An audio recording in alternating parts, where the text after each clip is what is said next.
Go ahead. This is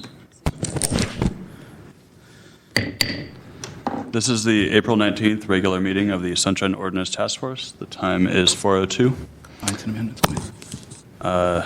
Compliance and Amendments Committee. Mr. Clerk, can you take the roll? On the call, the roll. Haynes, absent.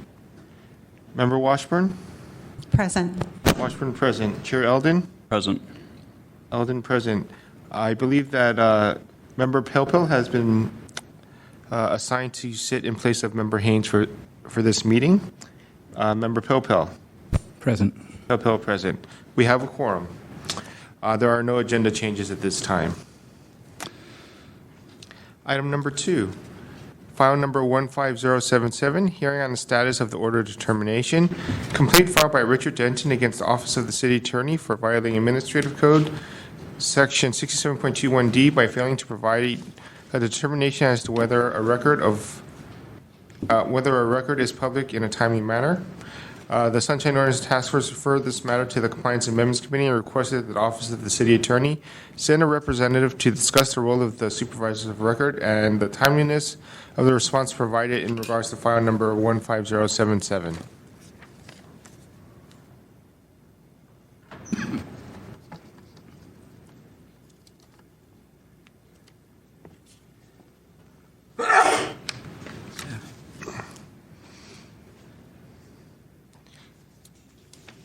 Is there a representative from the City Attorney's Office here at this time?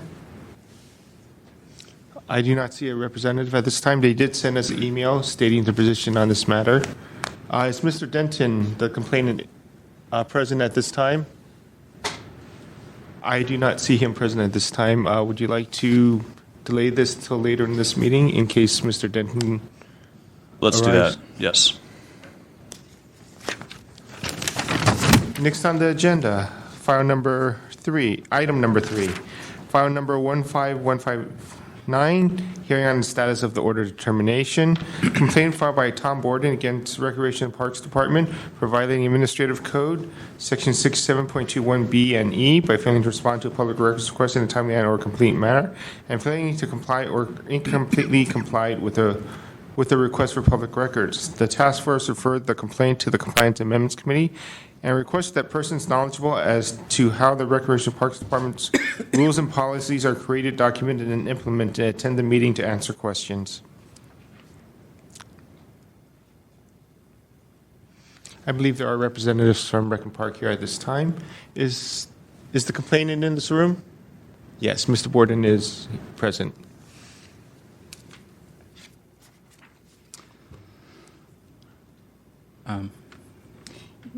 You want? I'd like to hear from both parties. Well, I was just going to suggest that we perhaps hear from Rec Park first, since they were asked to do a couple of things, and then we can hear Mr. Borden's response and have some discussion. Right, okay. Does that sound good? All right, let's proceed. Good afternoon, members of the task force. I'm Eric Pulowski with the Recreation and Park Department. Here with me also today is Dennis Kern, our Director of Operations, and we'd be happy to answer any questions you have to the best of our ability. You want to make a statement? Did you want to make a statement to elaborate on your letter? I'll just reiterate our position. We have no documents or correspondence beyond what we provided. We responded completely and fully, and we excluded no documents in responding to Mr. Borden's request. I have a question. Mr. Pulowski, I think one thing that we were interested in, and the full task force was interested in, were copies of any policies that were used to guide the placement of the signs regarding bike paths. I think that's kind of at the heart of this matter, if I'm correct. There was also interest in correspondence about how the decisions were made and emails and anything relevant. So regarding the matter of documents outlining policies, is there anything in Rec and Park about this? Nothing in additional beyond what we already provided Mr. Borden.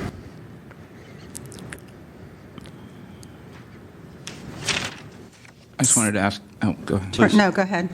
I was just going to ask if Mr. Kern had anything to add at this point. I'll have questions later. I wanted to hear from Mr. Borden as well. Good afternoon, members. Denny Kern, the Director of Operations for Rec and Park. To your question, no, to my knowledge, everything that we had on this particular issue has been submitted.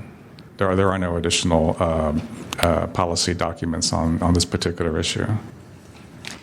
So am I to understand that there's nothing, the policies that underlie the decisions about where the signs were going to go, there's nothing in writing about the policies that were used, that these policies are just part of the culture and something you talk about? There's no written record? This is just institutional memory? That's my understanding. That is correct. The policy decision was made by the general manager. How are they considered policies if they're not even written down in a way that are available to the public, for example, or can be shared if someone asks how they work? I mean, it sounds like a cultural practice in that case, and you're saying they're not even policies? I would say that I'm here to answer your questions on policy formulation and implementation. It takes a couple different forms. Of course, the Rec and Park Commission certainly makes policy. The general manager also creates policy under the guidance of the Rec and Park Commission. We do have written policies. Some of them are issued by interdepartmental memorandum. We have policies from the general manager that are issued as general manager directives that are written down. In delegated authority, myself as the Director of Operations, the largest division within Rec and Park, I issue operations policy memoranda, which are all internal looking, governing staff performance of their work. And even under me, there are 3 superintendents, and they have delegated authority, and they have issued various operations policy documents relative, again, to internal functioning of staff and that sort of thing. But in particular case in question, as I understand it, none of those written documents came into play. So how do you even know what in the matter of deciding where to put a sign and what to put on it, how do you make that decision? This particular issue right here, it was done by the general manager. Let me follow up with some questions. Denny and I have known each other for a long time. First, you may have heard about this from Eric, but you're hearing it from us directly, and I want to be very clear at the outset that the task force took no issue and takes no issue with the underlying policy determination of Rec Park as to biking on trails, natural areas program. All of those fun, controversial topics are appropriately left to you. Our concern was on public records availability, and to the extent that the policies that Mr. Borden and, in a related matter, Mr. Aldrich were seeking appeared not to be committed to writing. And that was a key concern of the task force. Victor, I don't know if you brought the previous letters. There was an exchange of letters between the task force and General Manager Ginsburg on the related complaint that was brought to us by Alex Aldrich. And I assume that you're somewhat familiar with that as well. It was similar underlying issues. I'm somewhat familiar with the issue. I'm not sure I'm familiar with written documentation. It got to the same issue of written policies. So let me put that on hold for a second. What you just discussed about general managers' directives and administrative that are issued by you or the superintendents, or for that matter, anybody else with delegated authority in the department, those aren't on the website, but they are available as public records if anyone asks. That is correct. Okay. Most of them are pretty ministerial and pretty darn boring, I would suspect. Depending on your interest, I would say yes. Okay. Does an index of those documents exist, and does that get updated from time to time? So if someone wanted to say, I want to see everything that was issued in 2008, is there a list of all those things by title, at least? No, there is not. Okay. Because some other departments, whether it's the police department, the fire department, MTA, others have those sort of indices to their departmental general orders or bulletins so as to aid review for whatever purposes one might seek. So that's something that you might want to consider, perhaps if it's something that's not like, even something that's like staffing for next week's da-da-da event, but if it's something that really is a policy change that has some ongoing thing that perhaps lasts till the end of the year or thereafter, if you're committing that to writing, it might be a good idea to have some way to index that and have that available. Back to the issue at hand here, the particular decision to place the signage in, I guess, McLaren Park relating to bicycle use or trail use, et cetera. Is there, other than the information that Mr. Pawlowski provided to Mr. Borden in connection with this request, to your knowledge, is there anything that memorialized General Manager Ginsburg's decision to place that signage and the particular language of that signage? None that I know of. Okay. How does it even become an official policy if there's no paper trail and it's not really related to anything else in this manner? I mean, could he just disregard it with no effect? As I understand the question, we do have there are verbal policies, that in the running of any large organization, do get handed out. I understand the value of a written record, and particularly to the degree that we are running an organization that has accountability to it. The written document is very important if I am ensuring the staff are following the policies put out there, because my purview is all inward looking and how the staff carry out the duties that they're assigned. So I do understand that. I don't have a good answer for your question about how do I record or implement or enforce verbal policies. So today with the sign up, the signs in McLaren Park as they exist right now, if somebody were to violate that policy, how would you go about telling them that how would you say, here's the policy violated?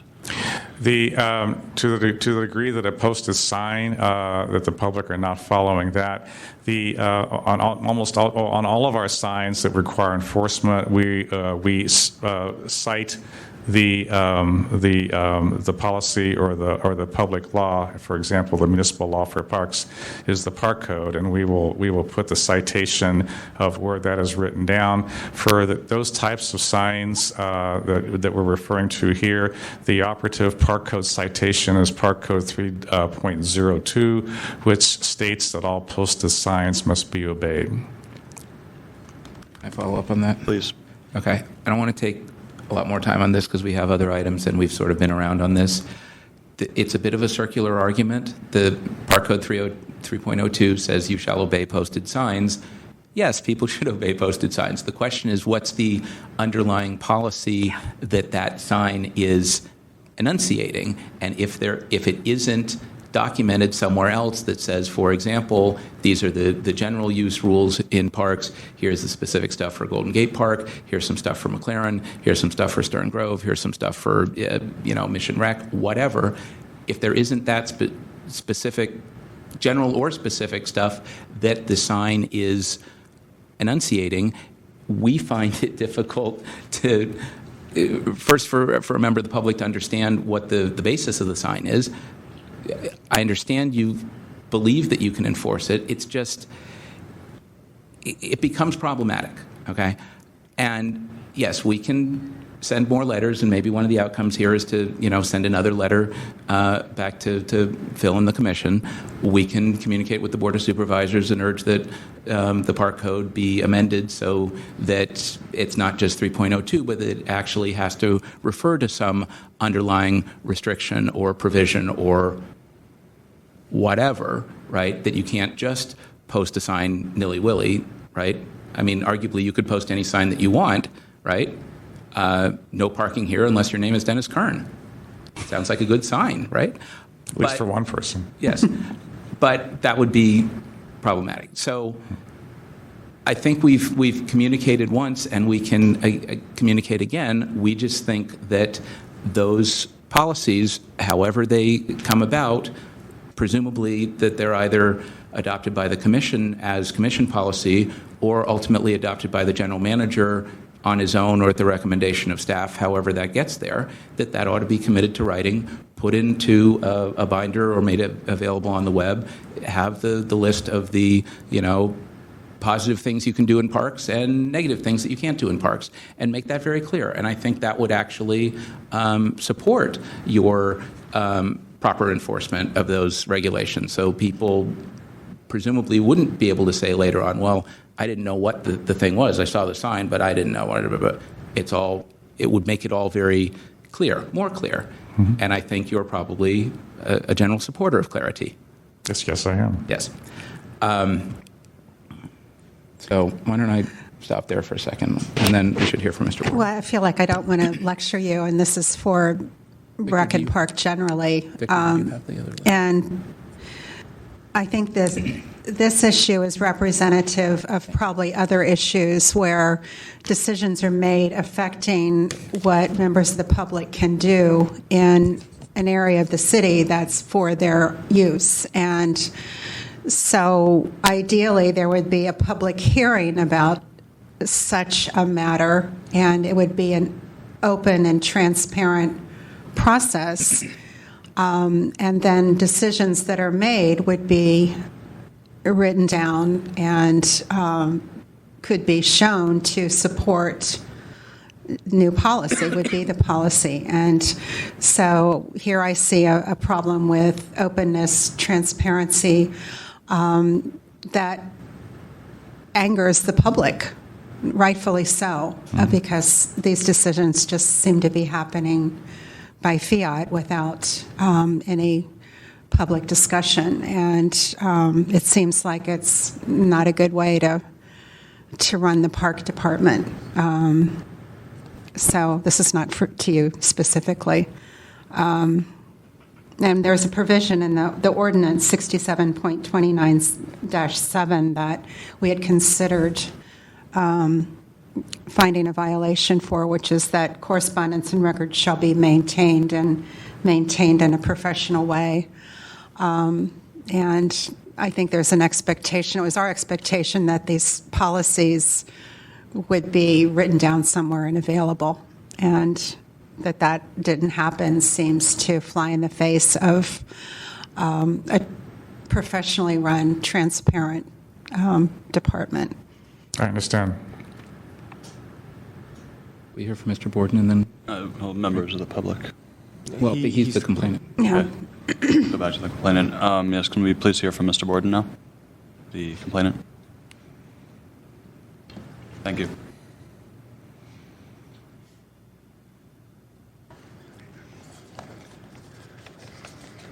I have a couple of just one document I want to talk off of.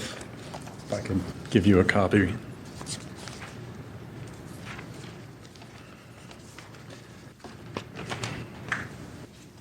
Yeah, well, whatever.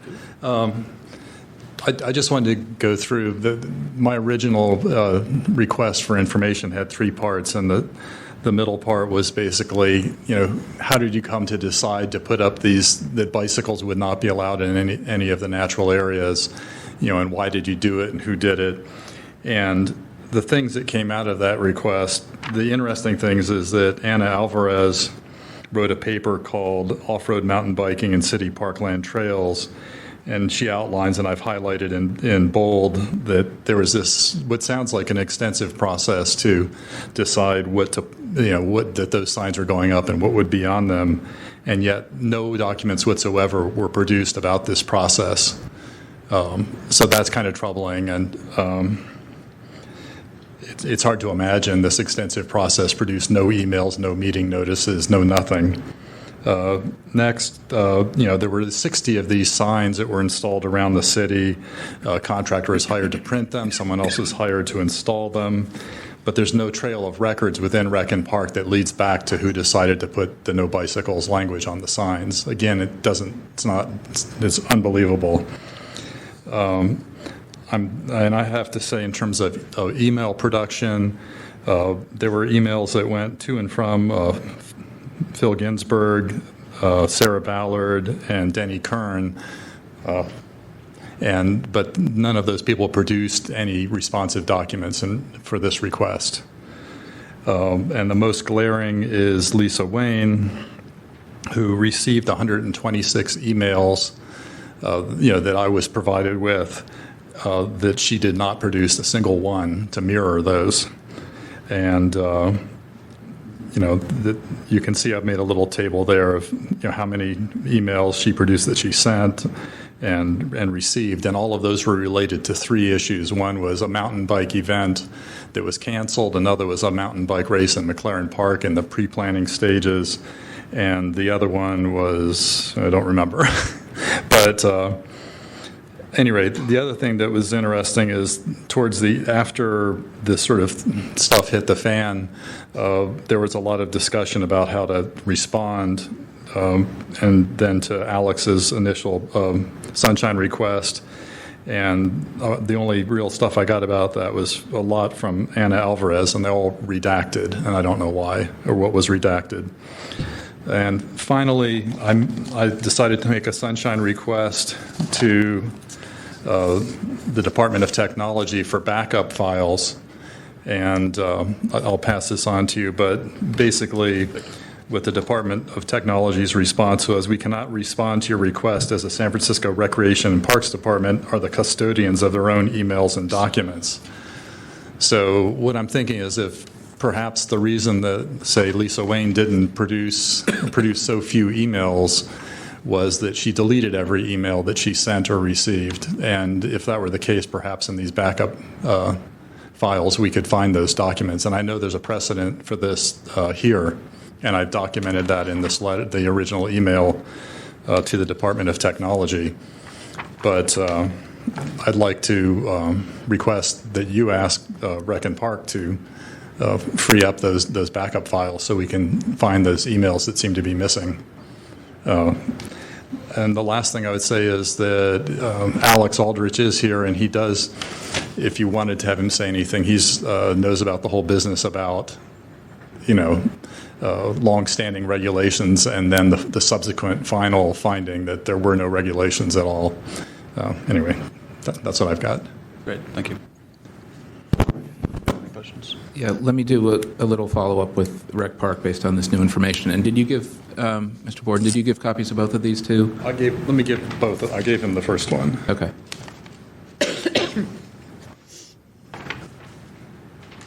Thank you. So I guess there are either some new points or some points raised here that I wanted to follow up on. Maybe, Denny, if you could join us again. You've got a copy of this first document? Yes. Okay. So the bolded section about the language was vetted through a review process that included da-da-da-da. Were you part of that review process that is being referred to? No, this is the first I've heard of this. Okay. Are you familiar with the now famous off-road mountain biking on city parkland trails paper from Ms. Alvarez? No, I'm not. Okay. But it's interesting to you. Yeah, okay. It is interesting. If this exists, I would like to see it myself. Okay. So. Perhaps you can make a public records request of Mr. Borden and he can respond. Sorry. Did any notes that you have or had relative to this issue Were they provided to Mr. Borden as part of his records request, as far as you know? Did you have some notes along the way about all of this? I know I have no notes on this, and I... About trails in McLaren at all, period? No? Correct. No? Okay. But you were part of meetings to discuss the issue? No. No. So whatever happened here may have had participation for operations, but didn't have you in the room? According to this statement here, yes, that would be true. Okay. You're not familiar with any trail, on the next section, you're not familiar with any trail of records to or from the contractors? No. Okay. Who in the department would be involved in that kind of thing, to your knowledge? If it's installation of signs in natural areas, it would be the Natural Areas Program, who is headed by Lisa Wayne. Okay. Including records to and from contractors. That would be in her shop? If there was a contract, it would be handled by purchasing. Okay. Which is one of Katie's people? Beg your pardon? Which is in Katie's shop? That's correct. Okay. The next section... Okay. Lisa Wayne is ultimately under you? She's under one of the superintendents? Ultimately, yes, she's under a superintendent. Then the superintendents are under me. Okay. So you're not particularly familiar, or are you, with any emails that she would have sent or received, and whether or not they were produced in response to the records request? I am not. Okay. And presumably she's been instructed about record retention and keeping things, and you weren't asking her to either keep things or destroy things or any of that. That's not your place. I'm sorry, would you say that again, please? You were neither encouraging her to produce emails in response to a records request, nor were you asking her to delete them. You weren't involved. That's correct. I had no communication with her about this. Okay. And this issue about redaction, also not your thing. Okay, No. Maybe Eric can speak to that. Okay, so the bottom line is, to your knowledge, all of the records that existed were produced. There were no other records that you have or familiar with, or that the department had, and to the extent that there were meetings, nobody took notes, and that's all there is. That would be my understanding, yes. I submitted everything I had. I did not look at the complete submission package, but Eric has compiled that, and he's reviewed everything that he found that was responsive, and that was the complete submission. Okay. We can certainly send another letter similar to our December 1st letter. Hopefully we'd get a better response than the December 14th response. To your knowledge, is there anything happening in the department to attempt to codify any of these policies in some manner, or are we just sitting here kind of talking to ourselves? There's The latter is entirely possible, by the way. I know of no current ongoing effort, no. Okay. I mean, do you have a sense of whether, I mean, we can do it anyway, but do you have a sense of whether another letter would help the situation or change the situation at all? I do not know. Okay. Mr. Pawlowski, do you have any response to any of my last set of questions? Thank you, Mr. Philpott. I just want to address one item on Mr. Borden's list, and that's the redactions. I didn't redact the contents of any emails. The only thing I redacted were personal email addresses of individuals who may have been on that chain, but the full contents of all those records were there. And I think you may be mistaken because it's just my own nomenclature for the naming the files. I produced some records that were titled Anna Alvarez _ redacted, just so I know to provide the right files. Okay. And if he has emails to or from Lisa Wayne that were obtained from some other method, if he provides them to you, you might track down whether or not she still has them, and if so, or if not, why they weren't provided in response to his records request? I can certainly make an attempt. Okay. Maybe we should ask for public comment. Yeah, members of the public have any comment on this matter?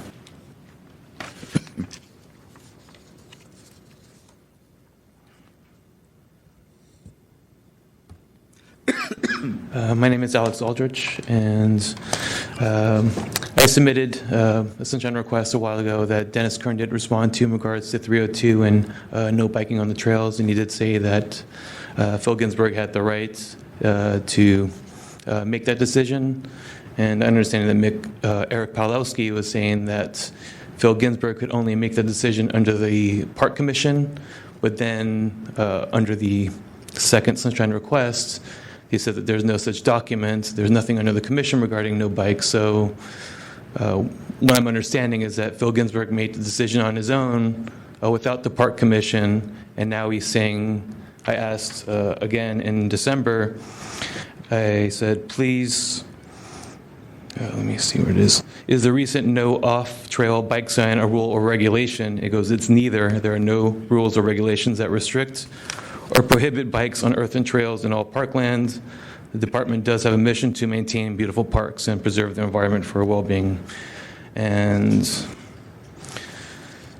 I came across a report to Supervisor Kim dated February 9th, 2016 regarding citations for the Recreation and Park Department. And for 2012-13, they had 649, 2013-14, 417, 2014-15, they had 2,831.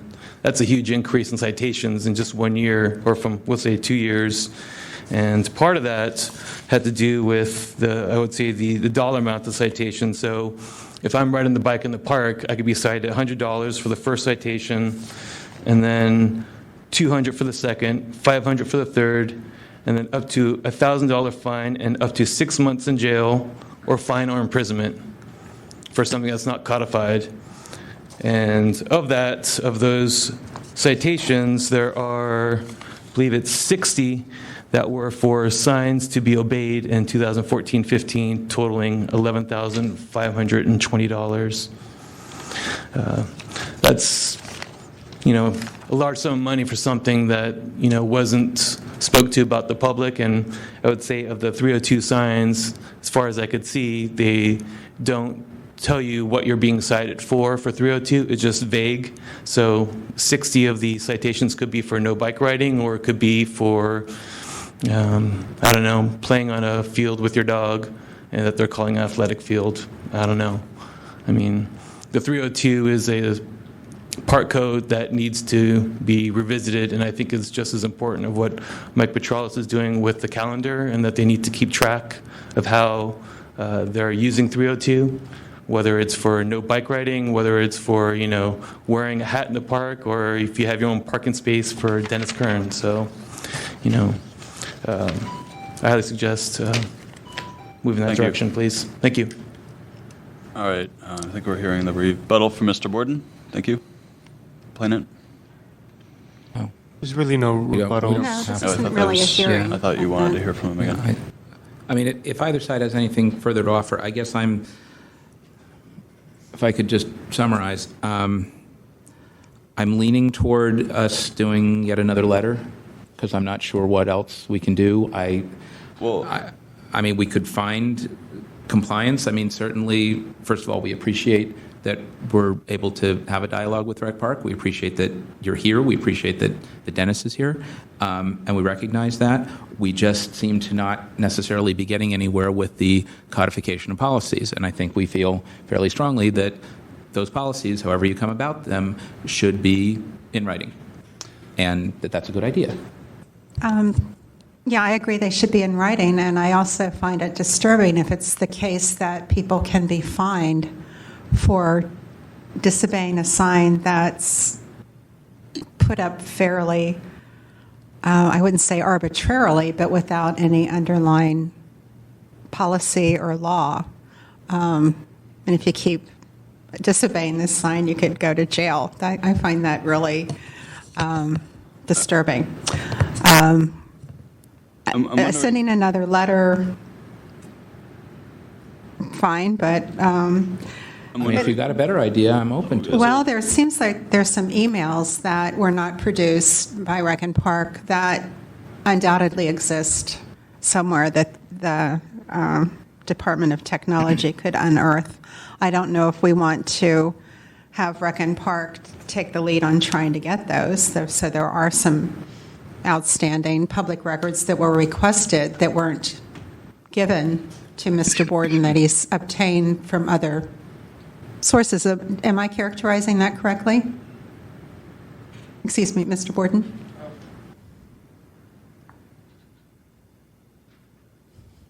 What I'm saying is that clearly, given the volume of email traffic that went to and from Lisa Wayne in particular, that she did not mirror in her response to the document request shows that, she either deleted a ton of emails, or she just didn't search her emails, or she didn't want to provide her emails.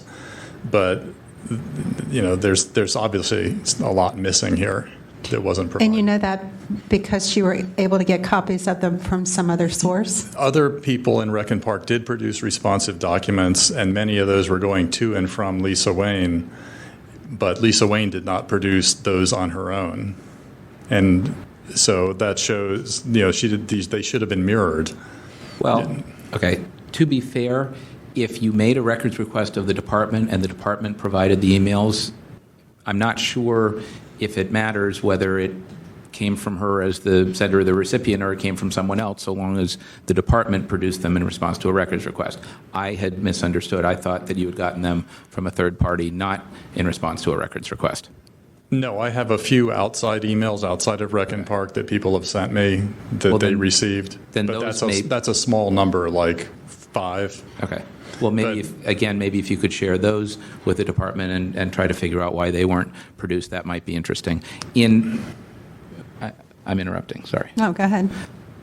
I'm finished. I just think in the main we can continue to chase down emails. We can ask them to deal with their IT person whose name I'm forgetting now. Fox, Mr. Fox. Cox, right? Pat Cox, right? Yes, who's a very nice guy, by the way. We could ask you to deal with them and If you really want to get more emails, we can try to ask them to spend some time on this. I actually think the underlying issue still is codification of the policies. That's ultimately, that would be a better solution to this whole problem. Right. The other piece of information I wanted from the outset, though, is who made this decision and why did they make it, and I still don't have any answers. Well, I think we have a better answer, and the answer is that Phil Ginsburg made the decision, and I would suspect it was based on a variety of competing policy issues. I'm just interpreting from what we've heard, and the better signage was something that they wanted, and he made the decision. I'm currently convinced of that. Could I quote you? No. No. Well, that's what No, but I mean a quote from an earlier meeting that Phil Ginsburg mows the lawn at the polo fields.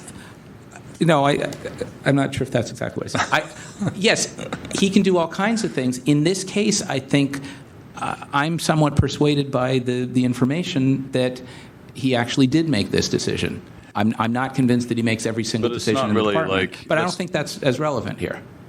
Well, I'm wondering if just the overall issue that we didn't decide on in the meeting, I believe I was on the task force when it came up, but when it did come up, my understanding is that there were more violations we didn't find that we could have found because of poor record keeping and such, and I'm wondering if we should send that back to the full committee to discuss further rather than just writing a letter and hoping it gets resolved on its own.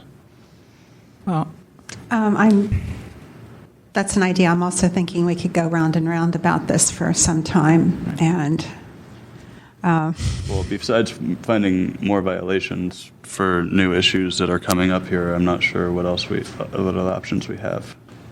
Well, we can close the file. Right. After, and send a letter. In some ways, I think there's a question of balance here.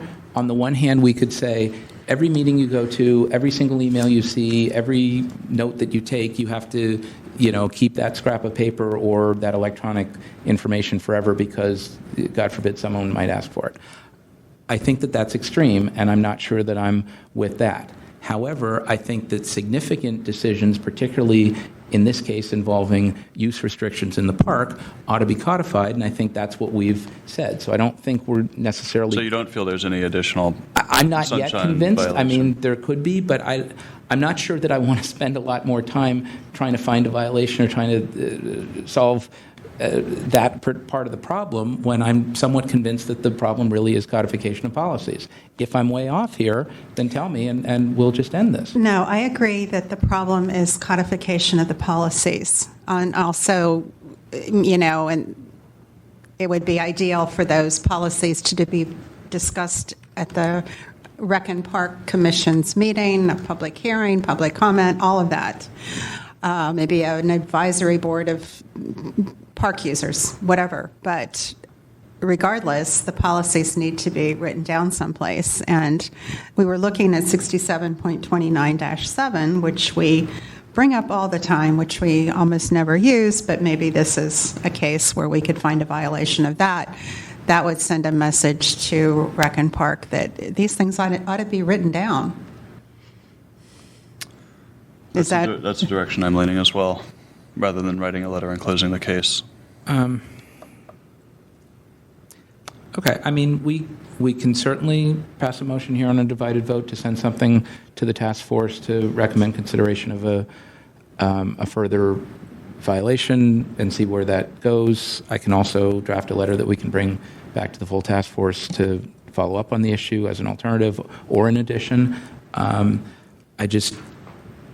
I guess I think when you get to 29-7, as I've said before, I find it a high bar to find a 29-7 violation. I tend to think that records have to be in such disarray that you can't find anything for me to find a 29-7 violation. Right, but I don't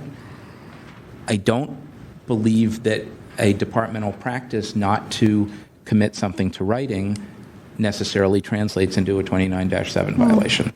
See, Other people can disagree. I think it's more blatant that it not exist in the first place than having whatever records that do exist be difficult to manage and find things in. I'm just not sure that we can compel a department as to what to put in writing and how to keep it. I think we can find a violation if they fail to produce records in response to a request, and we're on that and sort of following up there, but I think we get into more difficult territory when we're starting to tell departments what to do and how to do it. Member Pilpel, the problem I'm having with your argument is that the alternative is you sort of having to read in for members of the public what you think happened here rather than any other type of transparency about what's going on. And I think that's just not really serving our mission very well. Fair enough, and I think you're doing a noble effort to try to find some middle ground here, but it's just I'd rather the full task force have to. That's fine, and I may be wrestle with wrong this about issue interpreting what happened. We don't have the full record. I would actually like to see your letter as well. What if we did both? That's fine. And then we can decide. But your new letter is going to look a whole lot like your old letter because. Yes. New boss, same as the old one. Well, I mean, I think we need to strengthen that and suggest that if we don't get a better response from Rec Park, either the general manager or the commission, that we might pursue other options. What other options do we have? We can go to the Board of Supervisors as part of our annual report or as part of our reappointments or and say that, we think this is a big issue and that they need to revisit the park code. I mean, we've heard now from a couple of folks that Park Code 3.02 is a problematic section. So I agree. I would like to take a definitive action on this, either recommending another violation that the full task force consider, or you proceed with drafting something up for the Board of Supervisors that can be considered. I'd like to offer. I have a lot of trouble with not doing anything on this as it stands right now. Okay, I'd like to move to find a violation of 67.29-7. Seconded. With another letter explaining that we believe Rec and Park should be writing down their policies. If they're going to call them policies, they ought to write them down. I don't think we need to get into the Rec and Park code, but. The motion is to find an additional violation of 67.29-7. With instructions or a request that another memo be drafted regarding the matter. And this is a recommendation to the full task force who will review and either adopt the matter or conduct another hearing. Seconded. Motion's made and seconded. Let me ask to divide the question so that we would vote on those two things separately. No problem. Is there any public comment on the motion itself? There being no public comment, the motion to find to recommend that additional violation of 67.29-7 be referred to the full task force for review. Member Pilpel. No. Pilpel, no. Member Washburn. Aye. Washburn, aye. Chair Eldon. Aye. Eldon, aye. The motion passes. On the motion to draft an additional letter regarding the matter, Member Pilpel. Aye. Pilpel, aye. Member Washburn. Aye. Washburn, aye. Chair Eldon. Aye. Eldon, aye. The motion passes. Just so the public or members will know, the recommendation will be sent to the full task force as the parties will be notified. You are invited but not required to attend that meeting.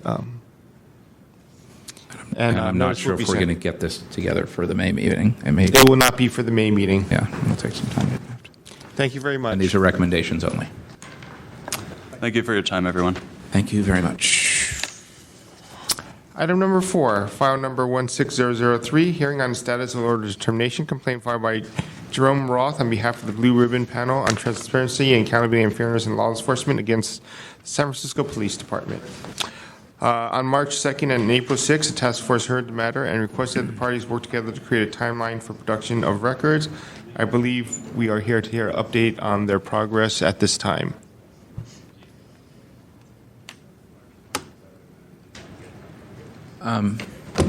Again, could we maybe start with the respondent and get their view, and then we can hear? So just on the matters of procedure, when we do that, why are we not inviting members of the public for the respondent to speak, and then members of the public separately for the complainant to speak? Because in the previous one, we packaged them all together. There's no procedure in regards to reviewing the hearing for review on the order of determination. It's a matter of best practices. I mean, the question before us is whether or not they've complied, so it really, Okay. the burden sort of shifts Okay. to the department, and then we would hear from the complainant. Okay. It's not that we won't hear. That's fine. That's fine. That's fine. Whatever you have questions about, I was just going to provide a quick update, but the department. All right. You'll all be here. Hello. Welcome back. Okay, so you guys were looking for where we're at? Is that what you were? Okay, so looks like request 1, we provided information on the March 24th. Request 2, I believe I should have that within 2 weeks. Request 3, material was provided on January 8th. Request 4 was withdrawn March 11th. Request 5, 324. Request 6, 324. Request 7 was on 324. Request 8 was on 324. Request 9,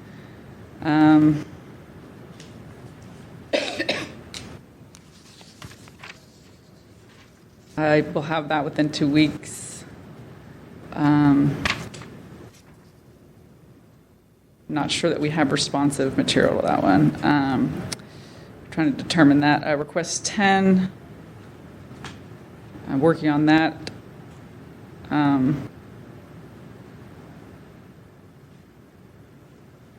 Believe most of this stuff is available online without the race and gender. You're still on item 10, the IAD referrals? Yeah, that's everything that goes to the chief is listed actually online. Maybe. So request 11.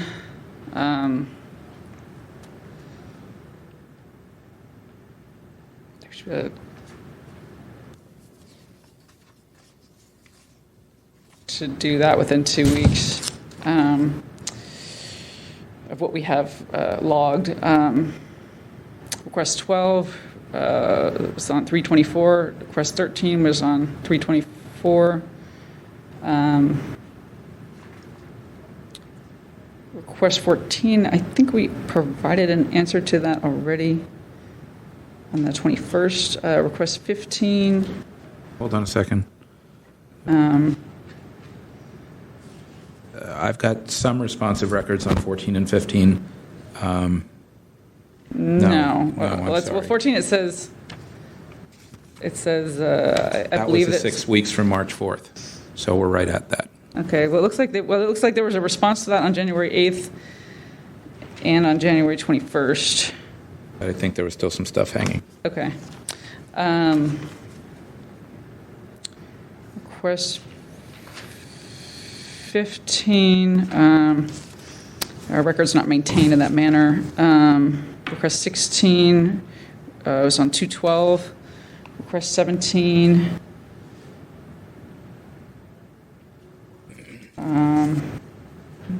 That's the department bulletins, so we provided some. I just finished reading through some this afternoon, so we should have 14 and 15 out within, by Friday. I'm sorry, did you mean 17? Yeah, number 17, they should have 20, they should have mostly everything but 2014 and 2015, Okay. I believe. And I just finished reading 2015, so it should be able to get that out the next day or so. Request 18 responded to that on January 8th. Request 19, we're working on that, and that is, some of it's the DHR, which we'll have to refer so much to DHR. And we're getting responses back from the various departments. All the information is not kept in one place So in our department. So we'll have that within 2 weeks. Is the short answer that you've determined that there are responsive records and now you're Well, we trying to have get them and figure it some out? information. I mean, DHR is the one that sends out does the who apply. Right. So that'll have to be directed to DHR. I'm sorry, are you going to refer Mr. Yes. Fram Yes. to DHR, or are you going Yes. to pull the stuff from Oh, DHR? no. I mean, no, they have to go through DHR. Okay, well, Yeah, okay, I mean, right. it's not records that we're keeping, so I'm not going to act like the custodian of records for another You got enough stuff to do. city All right. agency. Moving on. And then I've sent requests out. Unfortunately, the person I had originally assigned this to is out on medical, so that's why we're a little behind on that one. On the 19 stuff. On number 19, yeah, but I've sent it out to the various divisions that should have these documents. So I'd say within the next 2 weeks. Request 20 was January 8th. Request 21, we responded to that on March 24th. Request 22, I should have what we are able to provide at the end of the week. And then request 23 through request 30, those were responded to Earlier on. February 1st. So, Okay, so in summary, you've gotten through most of it, and I think I heard that the ones that are outstanding, you anticipate having stuff in the next 2 weeks. 2 weeks, yeah. Some of it by the end of the week, and then So maybe everything 2 else. more dumps. Yeah. And hopefully 2 weeks from now, the cloud lifts and you can move on to We'll other go to the things. next thing, yeah. So, Thank you. Could we hear from? Thank you. Let's Mr. hear Fram? from the complainant.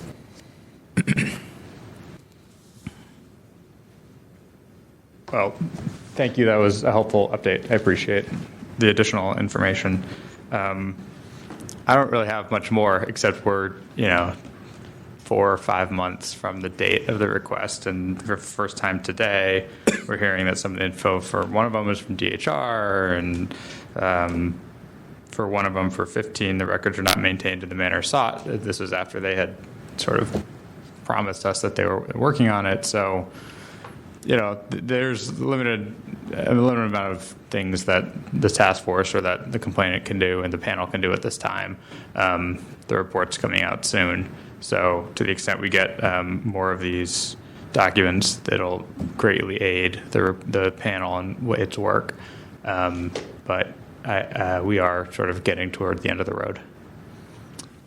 What are you looking to be done differently at this point, given everything that's happened in the process so far? In the future, for Or this the situation. next situation like this, greater transparency up front. So the reason that we filed the complaint with the task force in the first place was because the SFPD's first response from Lieutenant Wallen's predecessor, not from Lieutenant Wallen, was a response to 8 of the 30 requests and just completely ignoring the other 22. It looks like it was Lieutenant Wallen's invention to give us an index of department bulletins, and that came 3 months after our request for all bulletins. It took until February 24th for myself and Lieutenant Wallen's predecessor to have our first phone conversation, and until March 9th to have our first sit-down meeting. So I would say in general, greater transparency up front and greater dialogue from the get-go would have facilitated this request even more. Few things. Are you currently satisfied with this Friday and 2 weeks thereafter latest schedule? Well, I mean, recall the reason that we're back before you today is because several of the self-imposed deadlines that the police department drew up for itself on March 4th were last Friday on the 14th.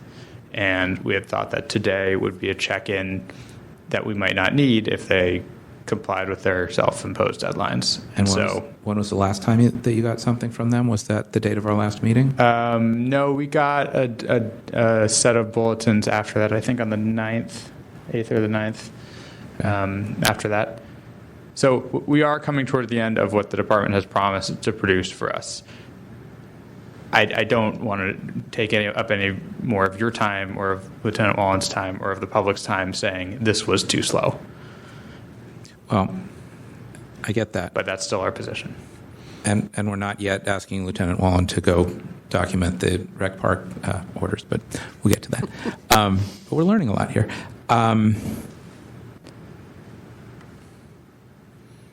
The request number 19, can you, on your own, repackage that and send it to Mickey Callahan or the appropriate person, probably Susan Gard, over at DHR?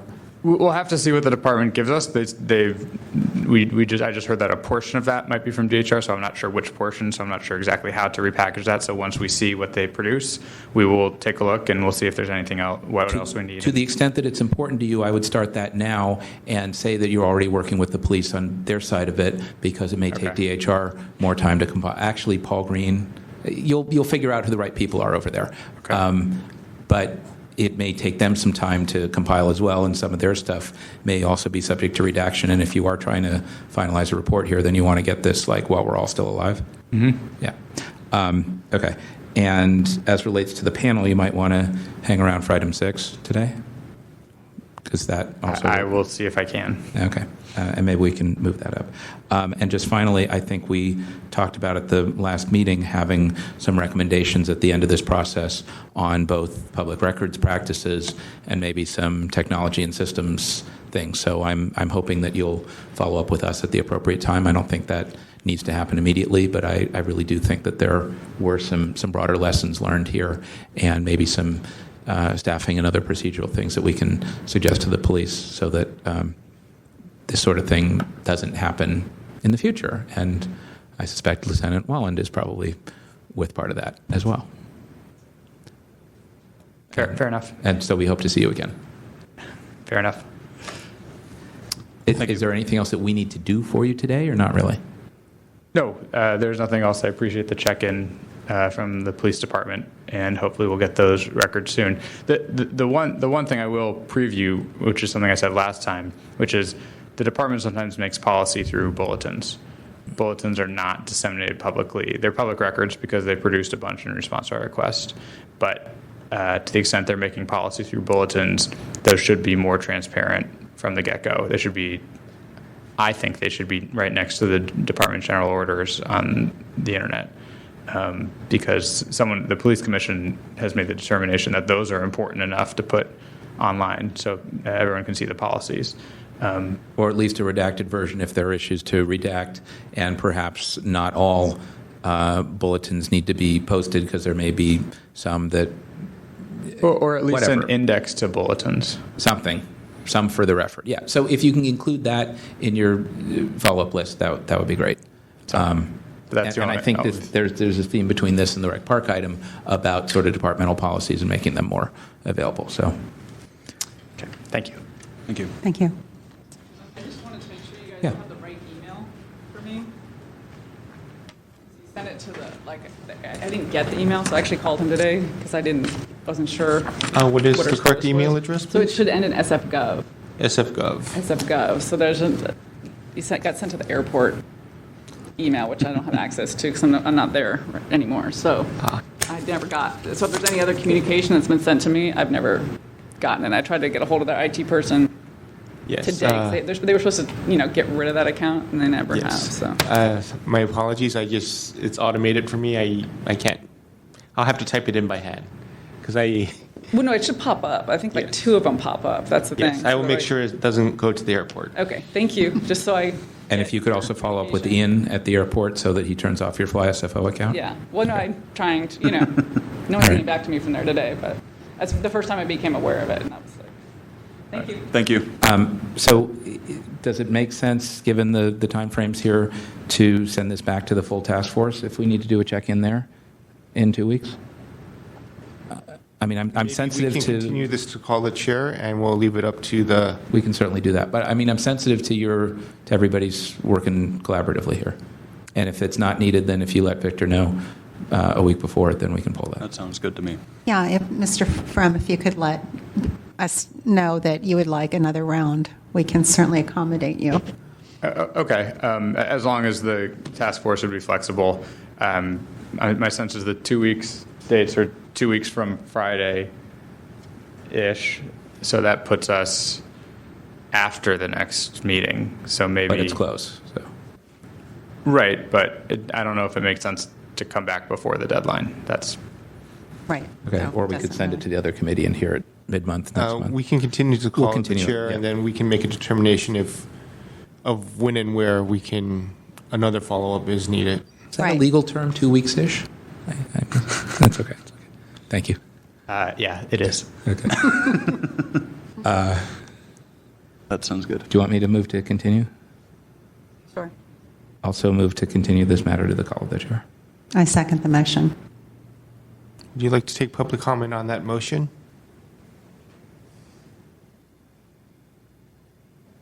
Hello, Michael Petralis.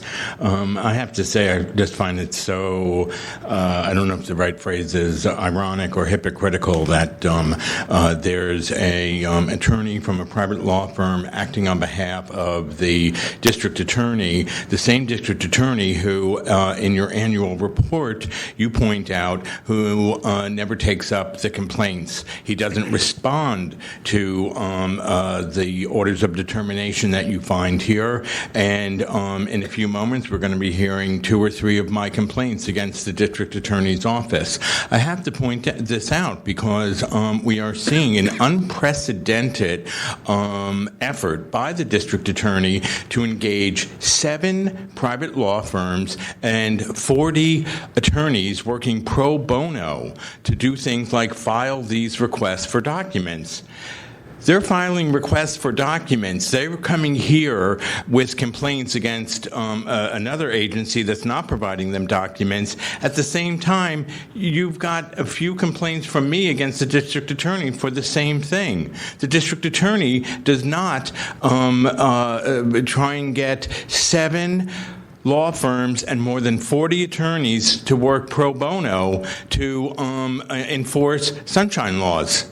Yet for this blue ribbon panel, which I see as nothing more than an effort to help buff up the district attorney's resume to become the attorney general or maybe the mayor, they are pulling out all the stops to get documents from the police department. I don't have an issue with them trying to get documents, but for years, the district attorney has ignored your recommendations. He's ignored requests to improve his calendar. Please bear this in mind when you hear the lawyer for the law firm making his arguments as he's making in these hearings. Thank you. Is there any additional public comment? There is none at this time. On that motion to continue the matter to the call of the chair, Member Pelpel. Aye. Pelpel, aye. Member Washburn. Aye. Washburn, aye. Chair Eldon. Aye. Eldon, aye. The matter is continued to the call of the chair, and I assume that the respondent will keep me informed as to their needs. Thank you again to the complainant. Thank you again to the police for your help. Okay. Could we perhaps take item 6 out of order? What's the, What about general public comment? That's at the end. Oh, what's I'm at the, 5. looks like they're back to back. What's the rationale? I think item 5 was related to the calendar, and item 6 was related to the blue ribbon panel. Is that any issue? Switching It's 5 both and DA, 6? but then maybe so Mr. Fram can leave. We're, Member Pilpel's proposing that we switch items 5 and 6. That we do what? You got That we take item 6 next related to the blue ribbon panel while Mr. Fram is here, and then we will get to item 5. Because it's all you, but maybe Mr. Fram might have something useful on the panel. Do you have any objection to the change of the order of the agenda? You think it's going to go? I won't object. I won't object if it's going to go relatively quickly. Yeah, it's your complaint. It's item 6. Oh, okay. Let's do it. We're here all night. It's been a long day. I'm Till sorry. 10 p.m. Moving on to item number 6. File number 16024, complaint filed by Michael Trellis against District Attorney George Gascon and Office of District Attorney for allegedly violating Administrative Code, Sunshine Ordinance Section 67.4A by failing to provide a notice of meeting or an agenda on their website or upon inquiry by a member of the public. Is there a motion to find jurisdiction on this matter? So move. Is there, actually with the 3-member panel, we do not need seconds. What? Is that, with 3-member panel, I do not think a second is needed. That would be a change in practice. For jurisdiction. Let's just keep our current Okay. practice. Where we Yeah, did. right. Is there a second? So seconded. Is there any public comment regarding jurisdiction? There is no comment regarding jurisdiction. Can we pass this without objection? Yes. Yes. Motion to find jurisdiction passes without objection. Would you like to allow 5 minutes for the complainant? Yes. Let's please hear the complainant. And this is item 6? Yes. Item 6. Okay. Thank you. So, the district attorney has set up this blue ribbon task force, and as far as I've been able to determine from a number of searches online and paying attention, monitoring his website and his social media, the district attorney has been terrible in terms of putting out advance agendas, releasing minutes of the task force, and I filed this complaint because I thought it was very important to have the task force look at exactly how this task force got formed. It's controlled by Gascon. He appointed 3 judges to sit on a panel. He's geared up, as I just said, 7 law firms, 40 pro bono attorneys. He's pulling out all the stops for this body, and it's not clearly defined how or if sunshine applies to it, and if state sunshine applies to it, does city sunshine apply to it? I don't know. At best, what I was able to find on the district attorney's website one day is on the opening page on the right-hand side, it said the Blue Ribbon Task Force is meeting February such and such a date at the public library. I don't think that's good enough. I really expected the district attorney, since she's pulled out all the stops on this panel, to have a dedicated page on his website about this panel, listing the agendas, the members, how to contact the members, when they're meeting, agendas, minutes, all of that stuff. And the district attorney has not provided that information. And I want to close by saying that on page 223 of the packet today, it's a memorandum dated April 14th from the city attorney. The city attorney is asking, did the Blue Ribbon Panel meetings at issue qualify as passive meetings under the Sunshine Ordinance? And if so, did the district attorney's office violate the Sunshine Ordinance? That's good enough to get this matter started. Thank you. Thank you. Are there any speakers in support of the complainant? There are no speakers in support of the complainant at this time. You're allowed 5 minutes. Thank you. As the respondent. Good afternoon. My name is Nikesh Patel. I'm with the San Francisco District Attorney's Office, and I just wanted to take a moment to respond to some of the remarks that Mr. Petralis just raised here, namely the last question he raised with respect to whether or not the Blue Ribbon Panel is a passive body. Based on our interpretation of the Good Government Guide, which we have spent a significant time interpreting to make sure that we are in compliance with, the Blue Ribbon Panel is a passive body of the District Attorney's Office. And as the Good Government Guide lays out, there are certain requirements that have to be met that are different from a political body. I'd just like to introduce those here. Sorry, policy body. Policy body, that's right. Sorry, I misspoke. Just to introduce them here, I'd like to go ahead and read the relevant sections. I also have copies of this if you would like to see that. You've got it. So with respect to the issue of when a meeting of a passive body must be posted, the Good Government Guide makes clear they must be noticed on the city's website whenever possible, Admin Code Section 67.4A1. There is not a strict time deadline for posting this notice, but if possible, the department should post it to allow reasonable time for interested members of the public to arrange to attend. As Mr. Petralis pointed out, information pertaining to the Blue Ribbon Panel meeting on February 22nd, 2016 was posted on our website. That information was the information that we had. So it's not as if any information was intentionally left off or not provided. That was the extent of what we knew about the meeting on that day. Now, as far as when that needs to be posted, Admin Code Section 67.4A1 makes clear that there is no strict deadline, but as far as we are aware, that information was provided with ample time to attend the meeting on the 22nd. And just in the interest of clarity, and not to be repetitive, but the information that Mr. Petralis has raised as to an agenda, it was posted on our website. In fact, he mentioned that it was. If there's any question about whether it was enough information, we posted what we had. Thank you. Thank you. Support? Anybody in support? Anybody in support? I have a question for... Well, hold on. Did you want to speak in support? Hi, Nick Fram from Munger, Tolles & Olson. On behalf of the panel, I'm not here specifically on this item, but while I am here, just to clear up a couple things, the panel is acting independently of the district attorney. The district attorney does not control the day-to-day of the panel. The panel has endeavored to post its, well, more than endeavored, the February 22nd meeting that is the subject of this complaint not only was posted on the district attorney's website, it was advertised to the media outlets attended.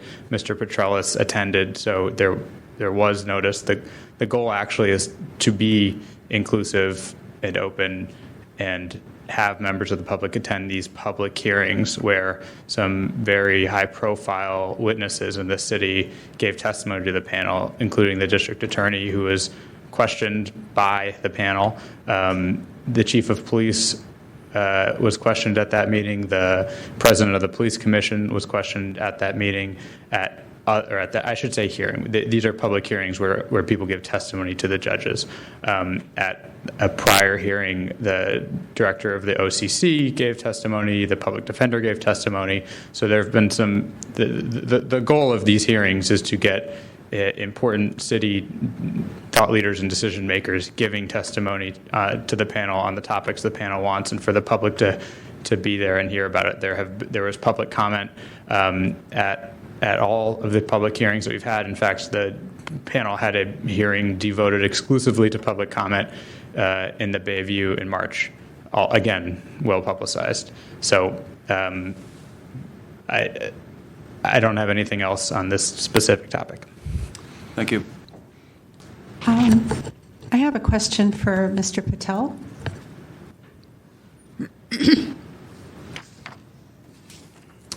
Hi.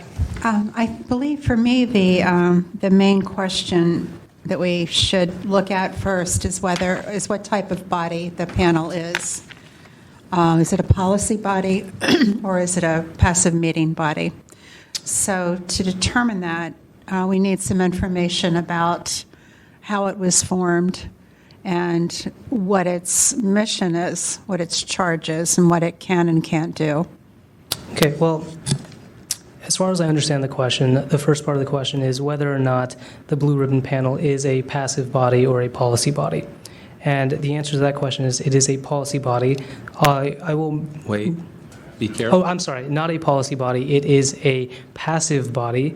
And to the extent that it is, I can quote language from the administrative code that gives us guidance on this. So a reading from Admin Code Section 67.3D6, committees consisting solely of city employees or officials that are created by charter, ordinance, resolution, or formal action of a policy body are policy bodies. Other committees not so created, consisting solely of city employees, are not policy bodies, but in limited circumstances may be passive meeting bodies. Excuse me, that doesn't... Your citation's not on point here. No, it isn't at all. Why don't you go back to Member Washburn's question about how the thing was created, and then we'll figure out what box it fits in. Right. Yeah, that's what we need to know. We need to know the facts here. Who created this? How is it created? How is the membership determined? What's the mission? What's the goal? Yeah, that's good. That'll help us understand whether, and maybe Mr. Bastian needs to help us out here. Fram, anybody. Hi, everybody. So the Blue Ribbon Panel was created some time ago. It initially stemmed from issue of transparency and accountability in the police department. When it was first created, it really was created in an essence, in a way, to be able to deal with all the different issues that were arising out of it. The mission of it is to be able to independently investigate and look into all the various issues as it relates to the police department. There are a wide range of issues that the body actually looks into, including the culture in the San Francisco Police Department, including a variety of other issues in the police department. And the way that it was kind of formed was that 3 independent judges, judges who are leaders in the civil rights world, number one being former Justice Cruz Reynoso, who's a former California Supreme Court justice. He was selected for this particular endeavor. Another judge was Judge Dick Tavrezian, who actually did the very same type of work as it relates to the LA Sheriff's Department in Los Angeles, when the LA Sheriff's Department had a very similar issue that they were dealing with in Los Angeles County. And the third one is Judge Lodoris Cordell, who is actually I believe a San Jose Police Department police monitor, a former police monitor there. So there were judges selected who are doing this. By whom? Who selected them? So they were essentially assembled and in some capacity by the district attorney. And they were done so because they're leaders in their respective areas, and they're leaders as it relates to civil rights. Right? Each one of them brings in a very unique skill set, and each one of them actually has a wealth of experience that's unrivaled, really, when you talk about what they've done in the past, and when you talk about what their work brings to the table. When you talk about a police monitor, number one. When you talk Okay, about that's- we don't need all of that information. Oh, well, We it's need to know- important. No, Go ahead. We need to I'll know tell- what the purpose is. What's the mission of this body? The mission is transparency, accountability, and justice for all, the fair administration of justice. The mission is to see what, in fact, the issues are in the San Francisco Police Department, how we can, and when I say us, it's independent of our office. I have very minimal, I go to the hearings, for example, but it has nothing to do with our office. It's being handled exclusively independently of us by 3 independent judges, and the executive director is actually Policy Link. There's a person by the name of Anand Subramanian, who's the executive director, who handles a variety of administrative functions for them. Okay. And really the reason that it's been created is to really do a full analysis of the police department and to see how, in fact, things can be done better. Because that's what it really comes down to. The premise being, how can we do So things they're better? going to advise, they're doing some investigations. Well, what they're going to be doing is preparing a report, as indicated earlier, and that report, hopefully, is the blueprints for a 21st century criminal justice system for San Francisco, essentially. So the district attorney was spearheading the creation of this panel, is that correct? Initially, what we were trying to do is we were trying to do the work, and we were trying to do it in a way that makes sense, in a way to be able to do it in the spirit of the district attorney's office. That was something that was impossible to do given our minimal resources. So what the next step was to essentially see if there's another way for this work to get done. Okay. And the only way to do that independently, neutrally, and in a way that's thoughtful about all the different factors at hand was to see if there would be people that are leaders in this particular area to take on that role. Member Kilpill. Let me just ask 3 specific yes/no questions. It's okay. Yes/no questions. Did any legislation create this body? Was it created by any legislative act of the city? Yes or no? I don't believe so. Okay. Is this body exercising any powers of the city to make any final decisions, or simply, issuing a report isn't making any decisions, it's just a report. So is the body exercising any powers of the city? Yes or no? I don't believe so. Okay. And is it fair to say that it's advisory in nature, just coming up with a report, so it would most closely be an advisory committee created by the initiative of a department head, as in the district attorney? Is that fair to say? That's fair. That's fair. So that would be That's fair to say. It's some things are very easy to say yes and no. Is the sky blue? Is the sky white? Is the sky is it cloudy? Those It's are easy bluish. to say, but that's right. So that's fair to say. That's fair to say. It's more the complex report is in going nature. to the district attorney, right? What's and that? the report is ultimately going to the district attorney. No, that's actually not exactly correct. See, this is being done for the benefit of a community in the San Francisco city and county. So the report is actually going to be for everyone. Now, Yes, as far but as it's going to the district attorney who created the committee, and then the district attorney can share it with the world. The body can share it with the world too, but this is really something that was created on his initiative. Yes? So it was created, in essence, in order to make it. Sure, if that's what you're looking for, if you're looking for a particular answer, then yes. But it's more complex in nature, though. It's not really being done on behalf. Alex, close enough. Sure, yeah. If you want to say close enough, sure. Okay. The Rec and Park Department didn't decide to do this, right? No. So No, it's of a course not. No, they don't codify their policies. We've already. The reason it's so hard to say yes or no to this is because it's more dynamic and complex in nature, and this doesn't happen every day. But something very similar happened in L.A. Something very similar happened in L.A. We're not, So, we're not, but we're we're not not there. there. We're not trying Okay, to sure. question why you're So doing the this. reason that I asked that is if it's a passive meeting body and follows that definition, then you're over to 67.4A and 67.4A1 about notice of passive meeting bodies. Sure. Okay. Let me go back to Mr. Patel. I'm sorry, have you been here before? This is my first time. Okay, welcome. Thank you. And let me get it. Is it Rukash? Nikesh. Nikesh. I want to get it right. Nikesh, N-I-K-E-S-H? That's right. Okay, got it. And you're an assistant district attorney? I'm with the DA's office right now. That's correct. Okay, but are you an attorney there or are you in some other capacity? I'm waiting bar results. Oh, yeah, okay. Good luck, by the way. Thank you. Okay, so So the issue is if it's a passive meeting body, what did your office need to do, or what did the city need to do to make the information about the meeting of the gathering of a passive meeting body, right? That's right. It's very technical.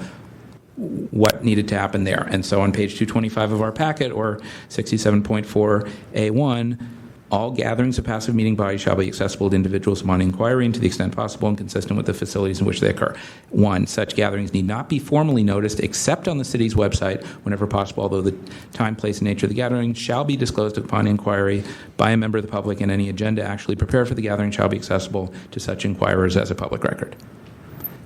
It's not the best language, but going with that, the information that you had from the panel about when they were meeting was made available on the district attorney's website in a relatively prominent location, not buried.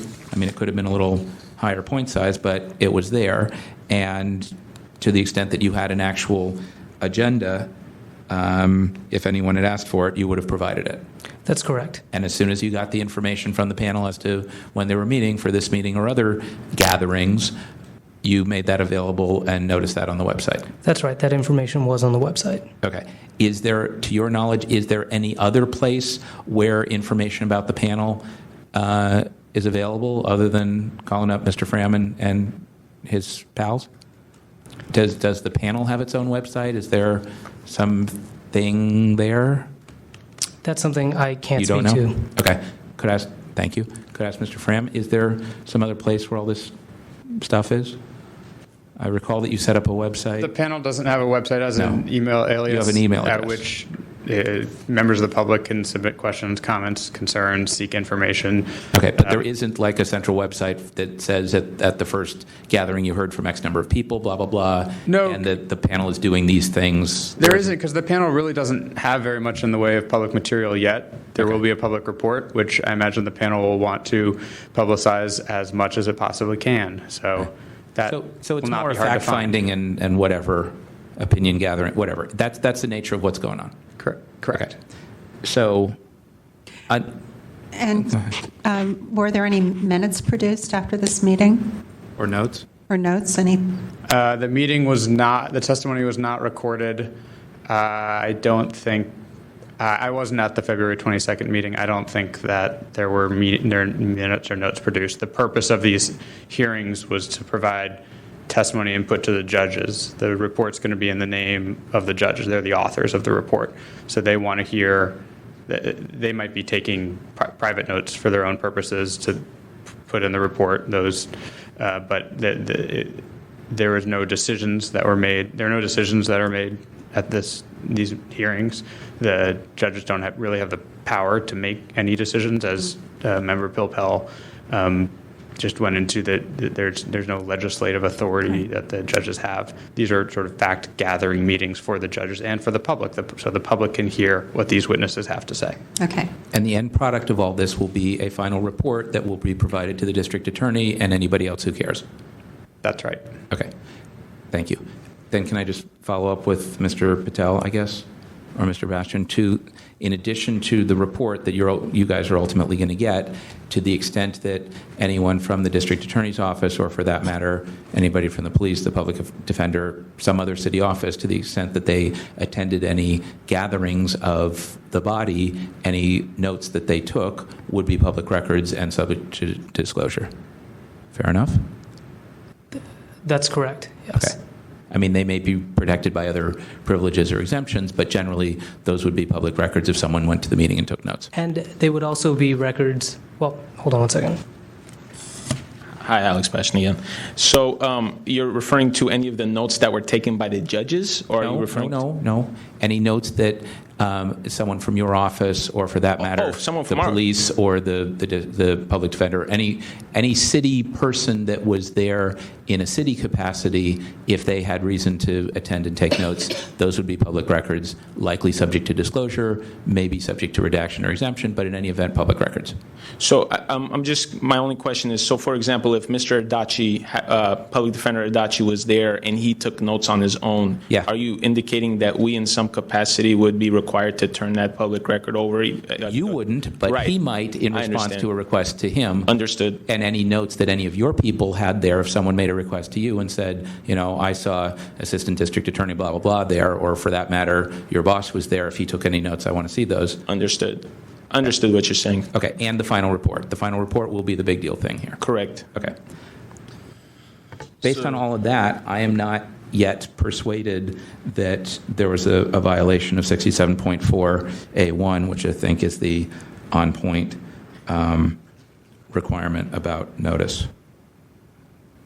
Well, I mean, they could have done a better job, but I think they met the minimal requirements. Yeah, I'm trying to find the specific issue that the complainant is bringing based on the materials they put out there versus what he believes they should have put out there. Well, I think, why don't we go through the, well, okay, but we need to have the regular hearing, so. Thank you for providing this incredible civic duty, getting the answers that I've heard today, and I can't wait to see the minutes from this meeting and what have you. I am just so grateful that you've shed light on some of the decision-making that's gone on into this panel. And I have to tell you, my boyfriend and I laugh whenever we talk about accountability and transparency panel from the district attorney. We don't get accountability and transparency in terms of his calendars. One of these matters you're going to be hearing is about his calendars from 2015. The dude doesn't respond to your annual reports when you send over determinations against city employees. And now he set up this panel, and it needs to be clarified who set it up. Are they keeping minutes or not? Where are they posting the agendas? All of these questions you are asking, I believe, will eventually lead to them doing a better job. And so I'm sorry, I got off track here. You had a question, Eric. The specific issue that we were looking at was a notice of meetings or an agenda on their website. I didn't hear the last part. Use the microphone. I'm sorry, I didn't realize you couldn't hear. By failing to provide a notice of meeting or an agenda on their website or upon inquiry by a member of the public. So specifically on, I'm looking at. No, what were you looking What are you saying they're missing that they should have had for the February 22nd meeting? Historical archive. Where and when were the previous meetings? Okay. So yes, for the February 22nd meeting at the library, there was a notice posted on his website, but there had been meetings prior to that. I'm concerned. How do I learn where the historical record is on the DA's website for the previous meetings? The agendas, were minutes kept? Where is any documentation about the meetings they've held? Newsflash? Bad news. They're not required to keep it on the website. The point here is that passive meetings, as they're defined, aren't final decision-making bodies. They're like lower-level advisory and little get-together things. They don't make final decisions, so there isn't the same level of scrutiny as policy bodies to publish an agenda, minutes, to keep all of those online forever and tapes and all of that stuff. It's a lesser requirement that only applies to these gatherings of these defined bodies. It exceeds state law. It's just a local law requirement for these little get-togethers, as it were. And so to the extent that they had the notice of the meeting for that day on the website, if there's another meeting next week, if they put that on the website, then they're good. I'm not of the opinion under current law that they need to keep those for any length of time. And if you have a question about records of previous meetings, I would suggest that you send an email to their basic email address or ask the district attorney's office or these other offices that they said have attended if they have any notes. I think that's the only requirement that currently exists. I want to emphasize that it's a lesser requirement for these bodies because there was a judgment made that we were going to invest more effort in policy bodies because they make real decisions and these other advisory bodies less so. Something, not nothing, but less than a regular meeting of a policy body. Is everyone with that? Yeah, okay. Sorry. Well, just getting all this clarified is so beneficial. Be sure you tell your boyfriend. The district attorney putting all this effort into an advisory body, doesn't pass my smell test, but I'm glad we've had this clarified, and if you vote against me, still, I'm going to thank you for doing this civic duty of serving on this body and allowing members of the public to get answers from the district attorney. I'll go through more of this in the next item. Thank you. Rebuttals? Rebuttals Who's first? from the respondents. Thank you. The other side? Rebuttals. Did you have anything further? Okay. Are there any motions from the task force or from the committee? I think we do need to make a motion. I think the motion is to recommend that the full task force find no violation here. Because this is, right? Okay. Yeah. So I will so move that we recommend finding no violation. I second the motion. Is there any public comment regarding that motion? I do.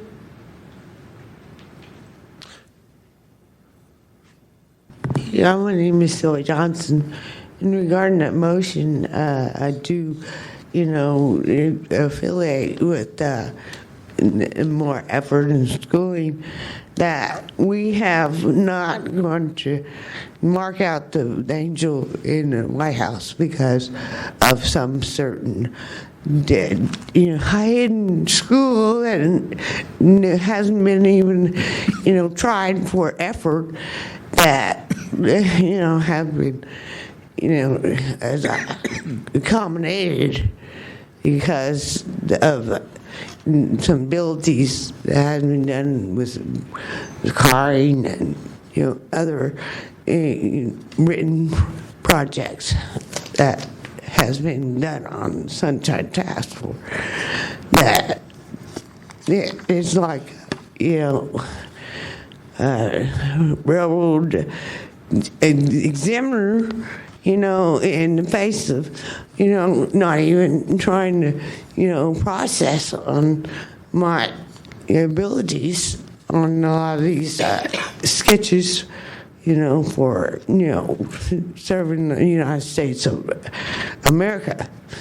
And as far as that, being as a small court order that needs to be in process, that I have already, went to the office over there in McCollister and found out a lot of that, and their officers over there are trying to, not even explain where these quarries are, nothing, and I know this has a lot of schooling, and through doing these processes that it hasn't even been, brought forth to the public's awareness, which is not going, mark out the angel in White House, which is in processes of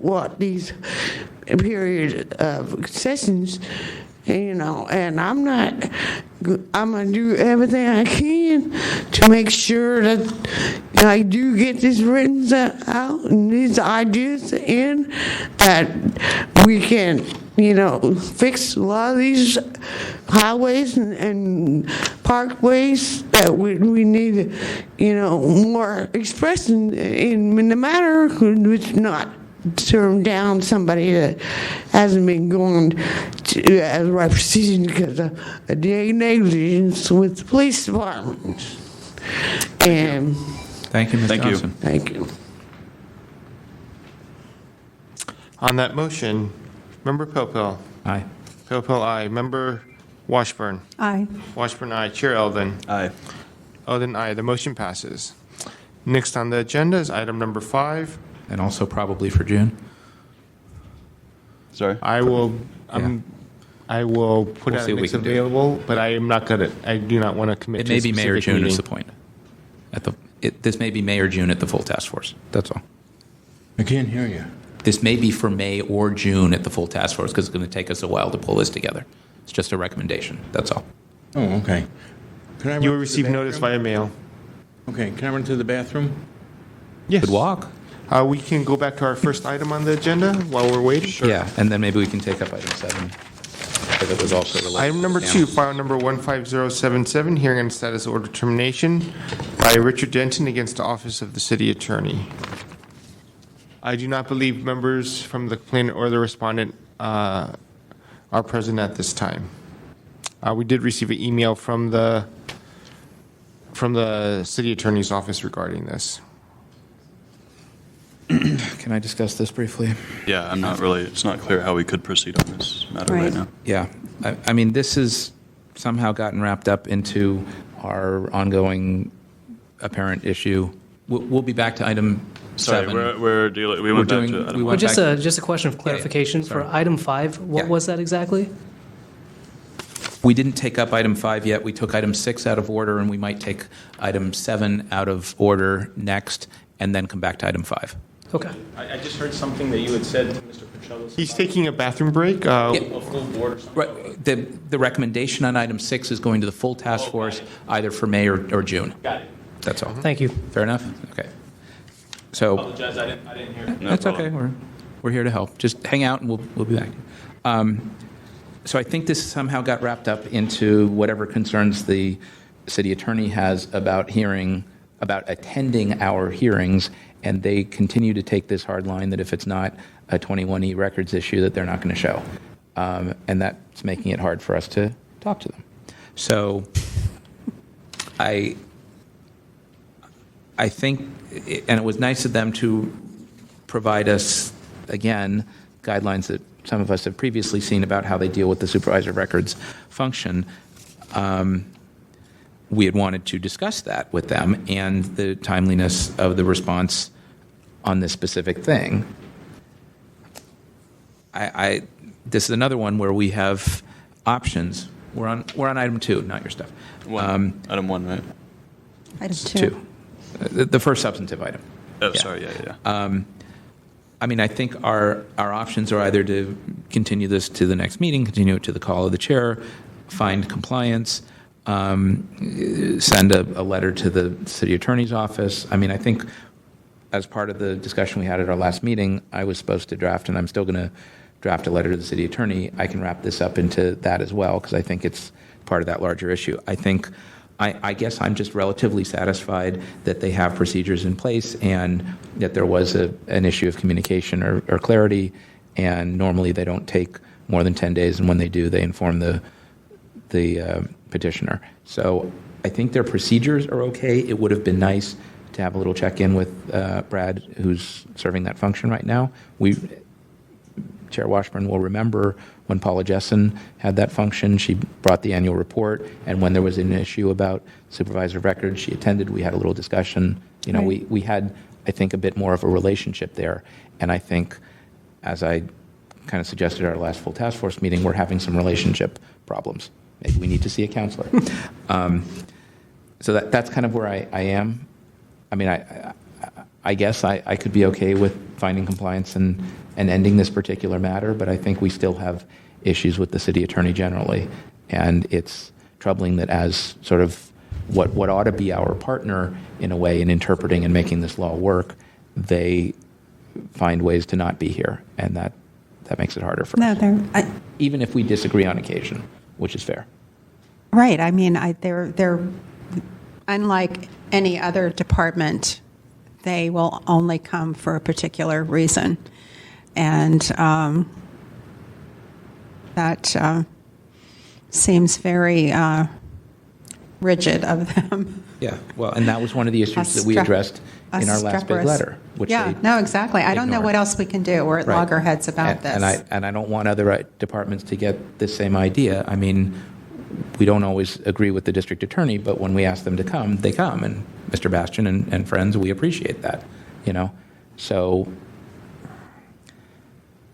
I mean, if you've got a better solution, I'm open to it. Well, you said you would fold this into Yeah. the other. Why don't you do that? I don't know what else we can do at this point. And then as to this instant thing, are you okay with finding compliance and Right. closing I it? appreciated you might mention in your letter, we appreciated the material they sent us about their policies and procedures. It's all very detailed.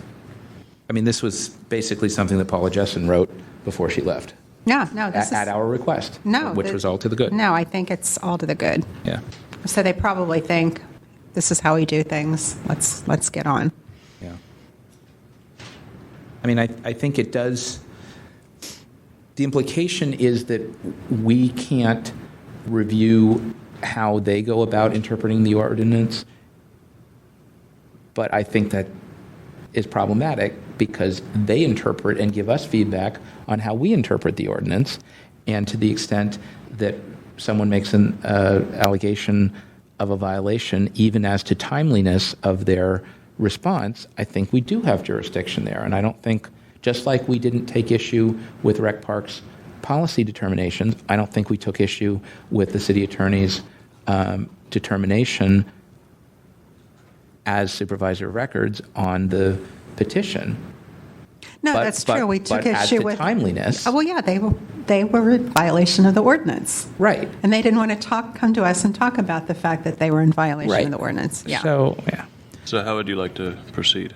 So I guess the answer is to find compliance with, well, let's look at the order for a quick second. Somebody help me. Page 7, I think, of our packet.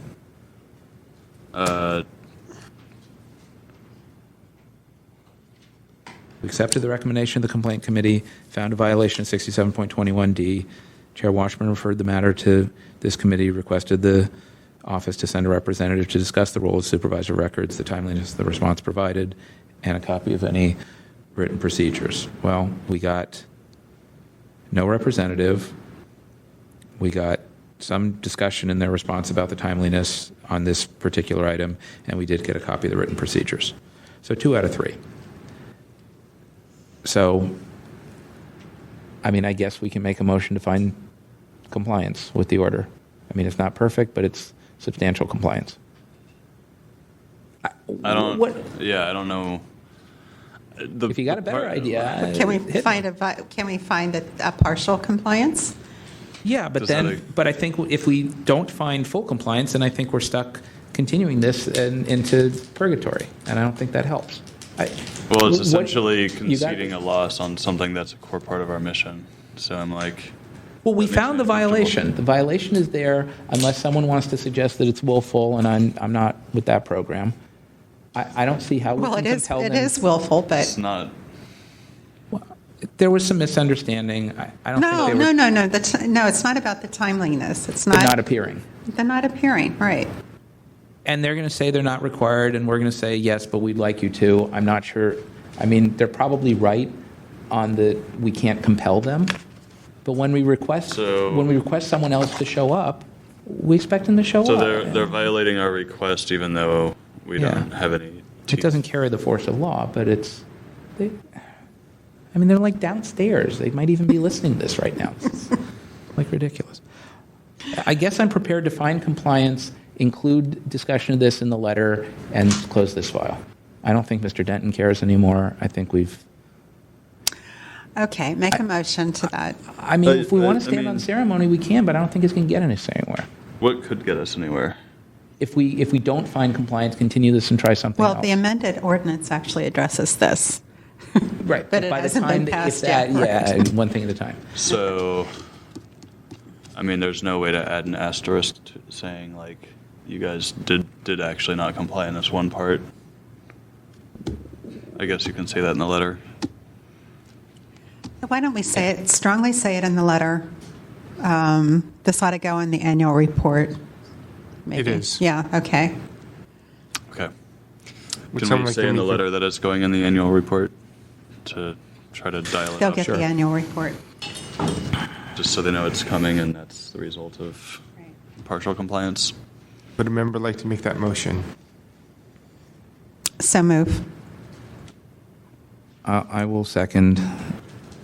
I'm assuming that the motion is to find compliance with the order and conclude the matter. With the With the understanding. With an additional letter reiterating our position that when we ask to have a representative send, that they do that. Is there any public comment regarding that motion?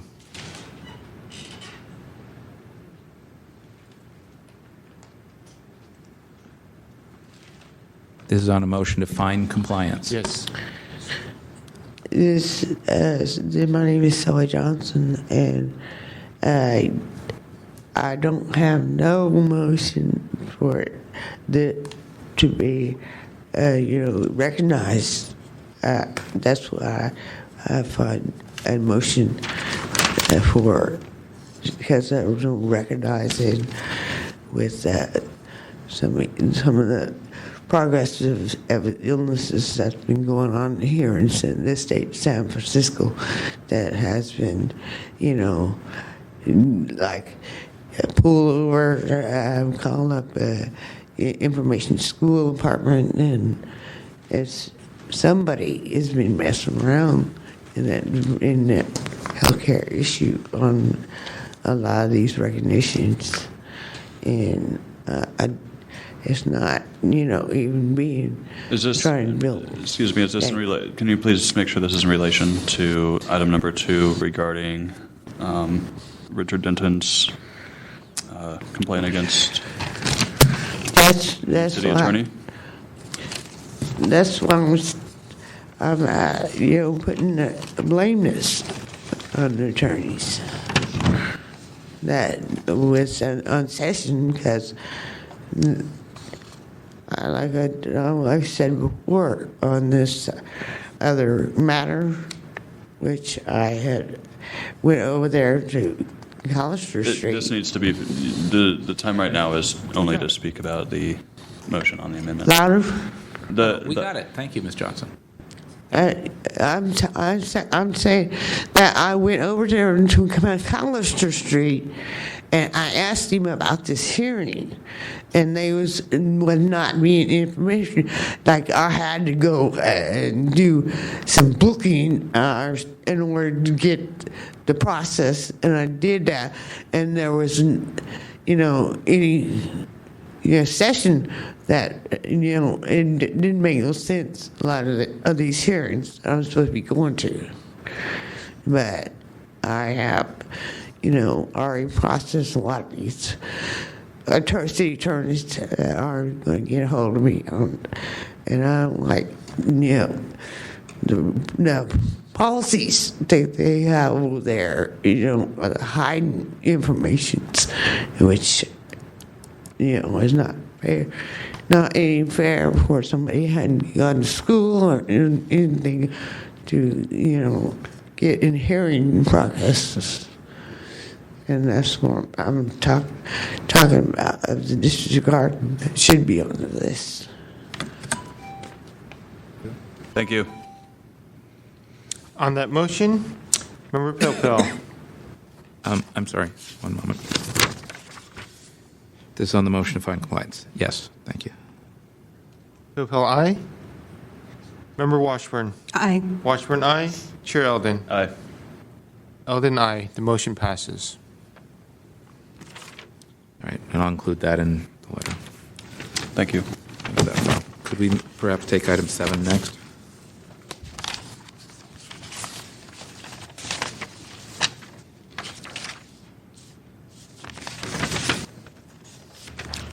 Would you like to move on to item 5 or item 7 at this time?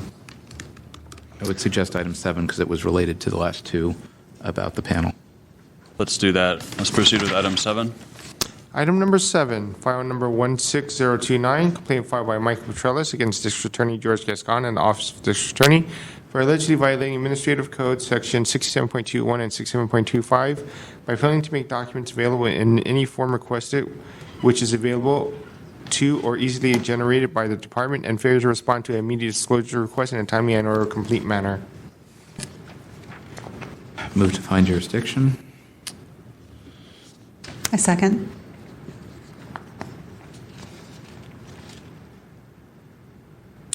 Item 5? Is there any, Item we're on 7. item number 7. Is there comment regarding jurisdiction on this matter? There's no comment regarding jurisdiction. The complainant. Without objection? Motion to find jurisdiction passes without objection. Ms. Petrellis, you have 5 minutes. Victor, there's no dividers this time. That's why I'm asking what item we're on, because I got to flip through them. Okay, yeah, okay. So item 7. Page 239. And I'm looking at, thank you, David, and I'm looking at page 240, which is the memorandum from the city attorney dated April 14th. And this lays out that I had filed numerous IDRs in February for documents related to the so-called transparency and accountability panel of the district attorney. So where we are now, first of all, the district attorney combined the 4 requests. I had filed 4 different requests for my filing needs to make it easier for myself to keep track of these records if and when they were produced. Without consulting with me, the district attorney combined 4 requests into 1. Not okay in my book. Then eventually I heard from the district attorney's office that they had located supposedly 15,000 pages of responsive records. And the district attorney wanted me to come down to 850 Bryant, and I was like, look, just digitize these records and either send them on disk or provide them as PDFs via email.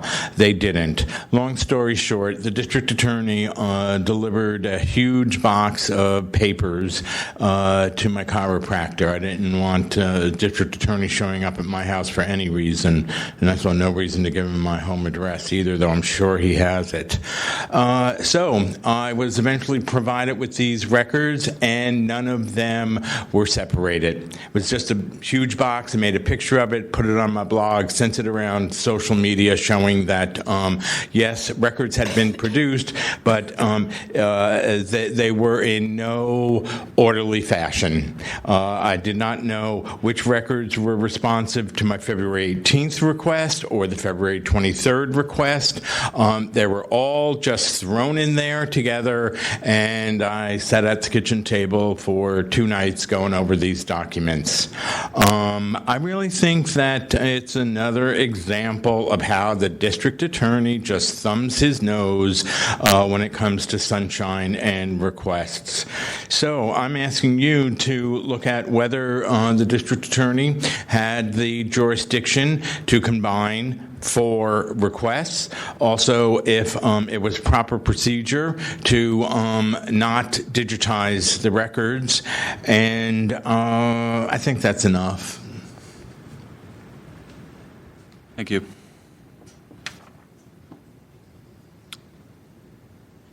Good afternoon, Nikesh Patel with the San Francisco DA's office. So there are a couple of complaints that were raised, and I'd like to address each in turn. Let's start with the immediate disclosure request that our office is accused of not responding to. Mr. Petralis is correct that 4 different requests were filed in mid to late February, the 18th, the 23rd, the 25th, and the 26th. Of those records, only 1 met the threshold requirements for an IDR, and that is immediate disclosure request in the heading as well as in the body of the actual request. The other 3 did not, and accordingly were interpreted as standard requests. Now, the Good Government Guide does make clear that even if a record meets the threshold requirements for an immediate disclosure request, it doesn't automatically make it so, mainly if responding to such record is not simple, routine, or otherwise answerable. That was a determination that our office made given the extent of all the different variety of materials that Mr. Petralis had requested on the 18th. In fact, he made an amendment to his request. It covered over a year-long period, asked for a variety of records from a variety of different people, including the blue body or the blue ribbon panel. It was not the type of request that could be answered immediately, and for that reason, we again interpreted that as a standard request, which the Good Government Guide advises. There, the deadline to respond was 10 days, which we responded in accordance to. So just to be clear here, the original request came in on 2/17. It was amended on 2/17. We received it on 2/18. We responded on 2/29, explaining that the voluminous nature of the request, as well as the fact that we had to consult with the city attorney's office to determine what information could be disclosed, what could not, was going to require an additional 14-day extension. We invoked that extension and then made the records available on 3/14/2016, 14 days later, again in compliance with the Good Government Guide. Now, I want to address Mr. Petralis' point that the records were not separated. Now, as I mentioned, Mr. Petralis made a number of requests in a short period of time. If you take a look at these requests, and I have a copy of them if you'd like, they overlap in nature. They request the type of information from different bodies that would be consistent, that would be on one email or on a chain of emails. So the reason that we were unable to separate and to provide these documents separately is because they were overlapping in nature, and doing that would not only have been incredibly time-consuming, but would have been incredibly duplicative. So the 15,000 plus records, and it's well beyond that. 15,000 was probably just a hard copy count. There was also an additional set of records put on a USB thumb drive that were made available to Mr. Petralis.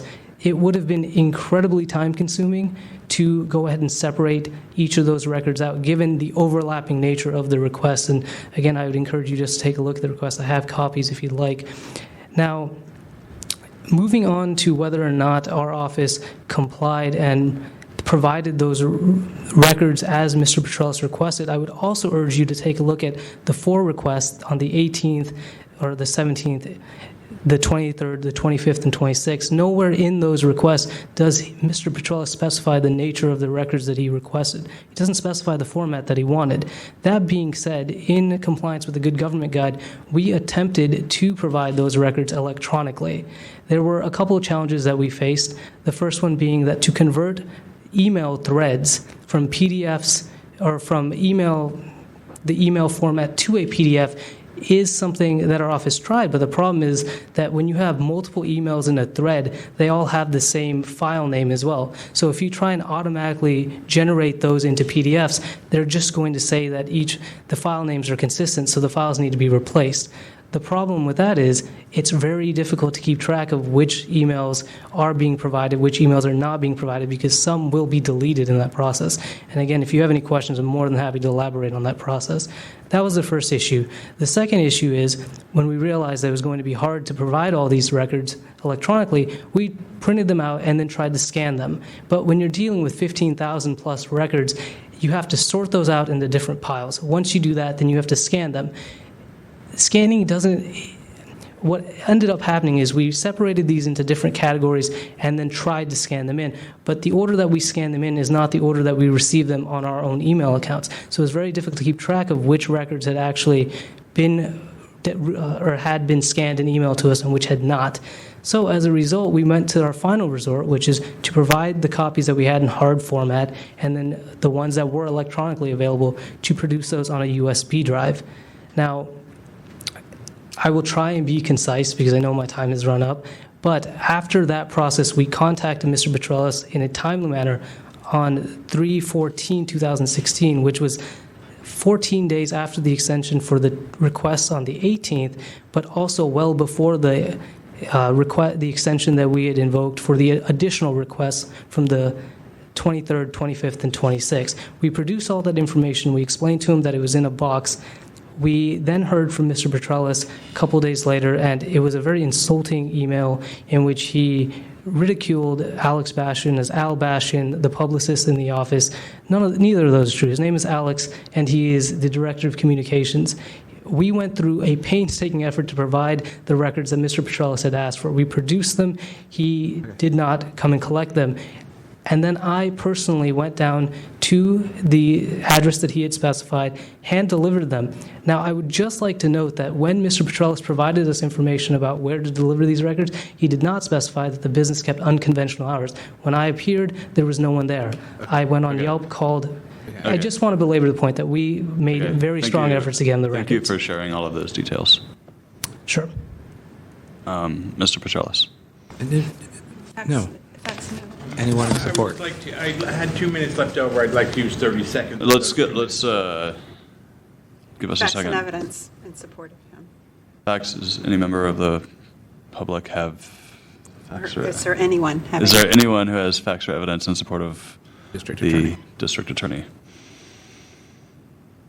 This is in support of the district attorney, Sylvia. Yeah, my name is Sylvia Johnson, and I do support this action because Are you in support of the district attorney? yes, I'm not this different. This is only That's about that only right on- now.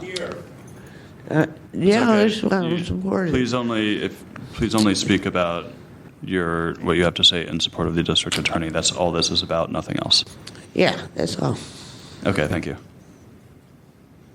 Maybe not. Okay, now it's open for our discussion. Yes, our discussion? Yes. Okay. Okay, so let me start with Mr. Patel. I think I got enough of Mr. Patelis. I got essentially what you were asking for. My sense here is that there is good news and bad news here. You did some things well, and we appreciate that. And then there's some other things that may or may not have gone well. So that I understand just in terms of facts, the 15 to 18,000 pages, the box, the whatever, did you charge Mr. Petrellis for those copies? No. Okay. Or the CD or the USB or the electronic stuff or the delivery to his chiropractor. I like that. That was delivery, nothing? The answer to all those questions, no. And you or somebody in the office spent considerable amount of time gathering, culling, copying, futzing. I mean, it was an extensive group effort. A lot of effort. It was a group thing. Wait, this just in? Right. Right, and I would just like to point out that we do reserve the right not to repeat this process in the future. Yes. Because it was very time intensive. And I assure you, I don't have a chiropractor that you can leave documents at. So, okay. So the good news is that you made it all available and you went to some efforts on it. The couple of things that I'm having an issue with, we don't have in our records Mr. Patelis' original request and your subsequent responses. We have sort of bits and pieces through email. If you come back here again, or to Mr. Bastian, or if the complainant doesn't provide it, it's best for the respondent to give us the original request and their initial response or set of responses, not necessarily with the attached documents, but the cover letters and transmittal dates and all that are really important here. And So what I was looking for example, is on the 4 requests. Maybe you have them now, but we didn't have them in the record. On the 4 requests, how were they formatted? If they were email, did the subject line say immediate disclosure request? Because those are the magic words. If they're there, you're in. If they're not, then not. And just so you know, and to Mr. Bastian, the task force recently concluded in a different case that even if the complainant or requester says immediate disclosure request, if the department deems that it's not because it's voluminous and non-standard and you're free to make that determination, but in our opinion, you need to communicate that determination to the requester by the close of business of the following business day. So in our view, by the close of business of the following day, you need to either provide responsive records or provide a response that says, we're going to need more time because da-da-da-da-da. So you need to get them something by the close of business of the following business day if they properly formatted it as an immediate disclosure request. Right. Yeah, you need to understand that it is never up to the respondent to decide that something is an immediate disclosure request or not. That's for the requester to decide. And you may decide you cannot provide these materials within 24 hours because of the nature of the request, it's voluminous and so forth. But you have to let the requester know that you need more time because of the nature of the request. So it is never, someone can ask for many, many records and expect to receive them in 24 hours, and it may be possible for you to do it. But But again, it's not up for you to decide, oh, this really isn't an immediate disclosure request, so I can take 10 days and then ask for a further extension. You have to communicate within 24 hours, one way or the other. If it says immediate disclosure request, and since we don't have copies of the request, we can't, we don't know whether Mr. Petralis clearly indicated that it was an immediate disclosure request in all 4 instances. Right, and I certainly don't mean to interrupt, but I do have copies of all the original requests, sure you do. as well as responses. And to speak to your point about responding within the close of the next business day and not making the determination, I hear you loud and clear. And in our effort to follow the guidelines in the Good Government Guide, the language there is not very clear in that situation. So based on our interpretation of the language, which I also have a copy of if you'd like to see, we were following the guidelines set forth there. Right, and the way we regard the Good Government Guide, the way other attorneys, for example, the Ethics Commission regards it, a couple of the attorneys there, this is the opinion of the city attorney. And our task force agrees with a lot of what's in there, but we disagree on some things.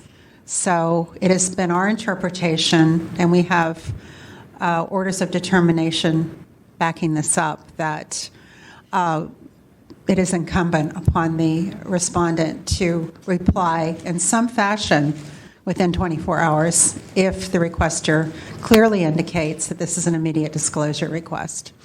Yeah, and just 2 other things on that. I mean, in a way, since you are waiting your bar results, I guess, we sort of view it similar to an attorney general opinion, that it carries some weight and some deference is offered, but it's not necessarily the end conclusion on it's not necessarily dispositive on a particular matter. And if you want to cite for this extension issue at 67.25B, that was our interpretation of how 67.25B would work. But back to the thing. So we don't have the requests and the responses before us. Nevertheless, I mean, it kind of makes sense to me that given the broad scope of what was requested, that it would take you more time. I think it's important, again, to communicate that to the complainant or requester, and so we might find a violation there. I'm having more difficulty with the not separating things, although there may be some overlap. Not all the things overlapped. The way I'm reading it, on 218, there were 2 requests. On 225, there were 3. 218, there were 2. 223, there were 2. 225, there were 3. And 226, there were 2. So it's a total of 9 separate requests. And it seems to me that in pulling, contracts, MOUs, and agreements with Munger, Tolis, and Olson, that anything responsive to that is a 225 item 1 thing and could have been segregated. If you had to scan stuff, scan it with a cover sheet that says 225 item 1, and so they all sort of end up in that grouping. And I think when a requester makes multiple requests or has different item numbers, it's important actually to separate the response and say either this one document or this pile of documents is all responsive to your request number 13 or request number 7A or request on this date, this sub thing, because they may have a reason why they wanted things responsive to this that may or may not be responsive to the other. And if you have things that you think are responsive to both 225 item 1 and 226 item 1 or 2, right, which is possible, then you might say there may be some duplication or they may respond to da-da-da-da-da. But I think some effort on your part, not just to locate a big pile, but to sort of separate them out into the 9 piles and relate them is kind of required here. Sure, and I would just like to respond by saying, if the sheer volume of records was more manageable, then engaging in the process that you spoke of would make much more sense, and it would be something that our office would be absolutely amenable to. But given the sheer volume of records here and the fact that it's very difficult to tease out an email that's sent to two of the different bodies that are requested here, Munger, Tolson, Olson, and one of the other, and PolicyLink, for example, to be able to go into that email and separate it out, even if individuals belonging to both entities are on that email, it would lead to duplicative records. But going back to my initial point is, because there were so many records, to painstakingly go through each record, given that there was significant room for overlap, and tease each record apart and create duplicative records. Okay. But which is very then it gets to, in some ways, it gets to a rule of reason question. I think under those circumstances, you could have communicated to Mr. Petrellis and said, we've got this big pile of stuff here. We can either give it to you raw as we have it and scan it or whatever, get it to you as quickly as possible in some scanned form on 2 CDs or a USB or something, or we can, spend several more days trying to sort it out into piles and figure out which thing is responsive to which. Which do you prefer?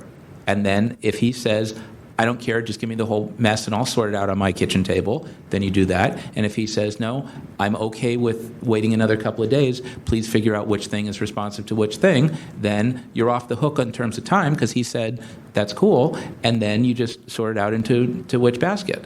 So I think you have ways to work with folks, and it kind of depends on how they're asking for stuff, because the alternative is for Mr. Petrellis or anybody to make, in this case, 9 different requests on different days or on the same day or whatever, and say that they want responses to each request individually. And that makes it even harder for you because it's 9 requests rather than 4 or 1. Is it anybody? Is this okay?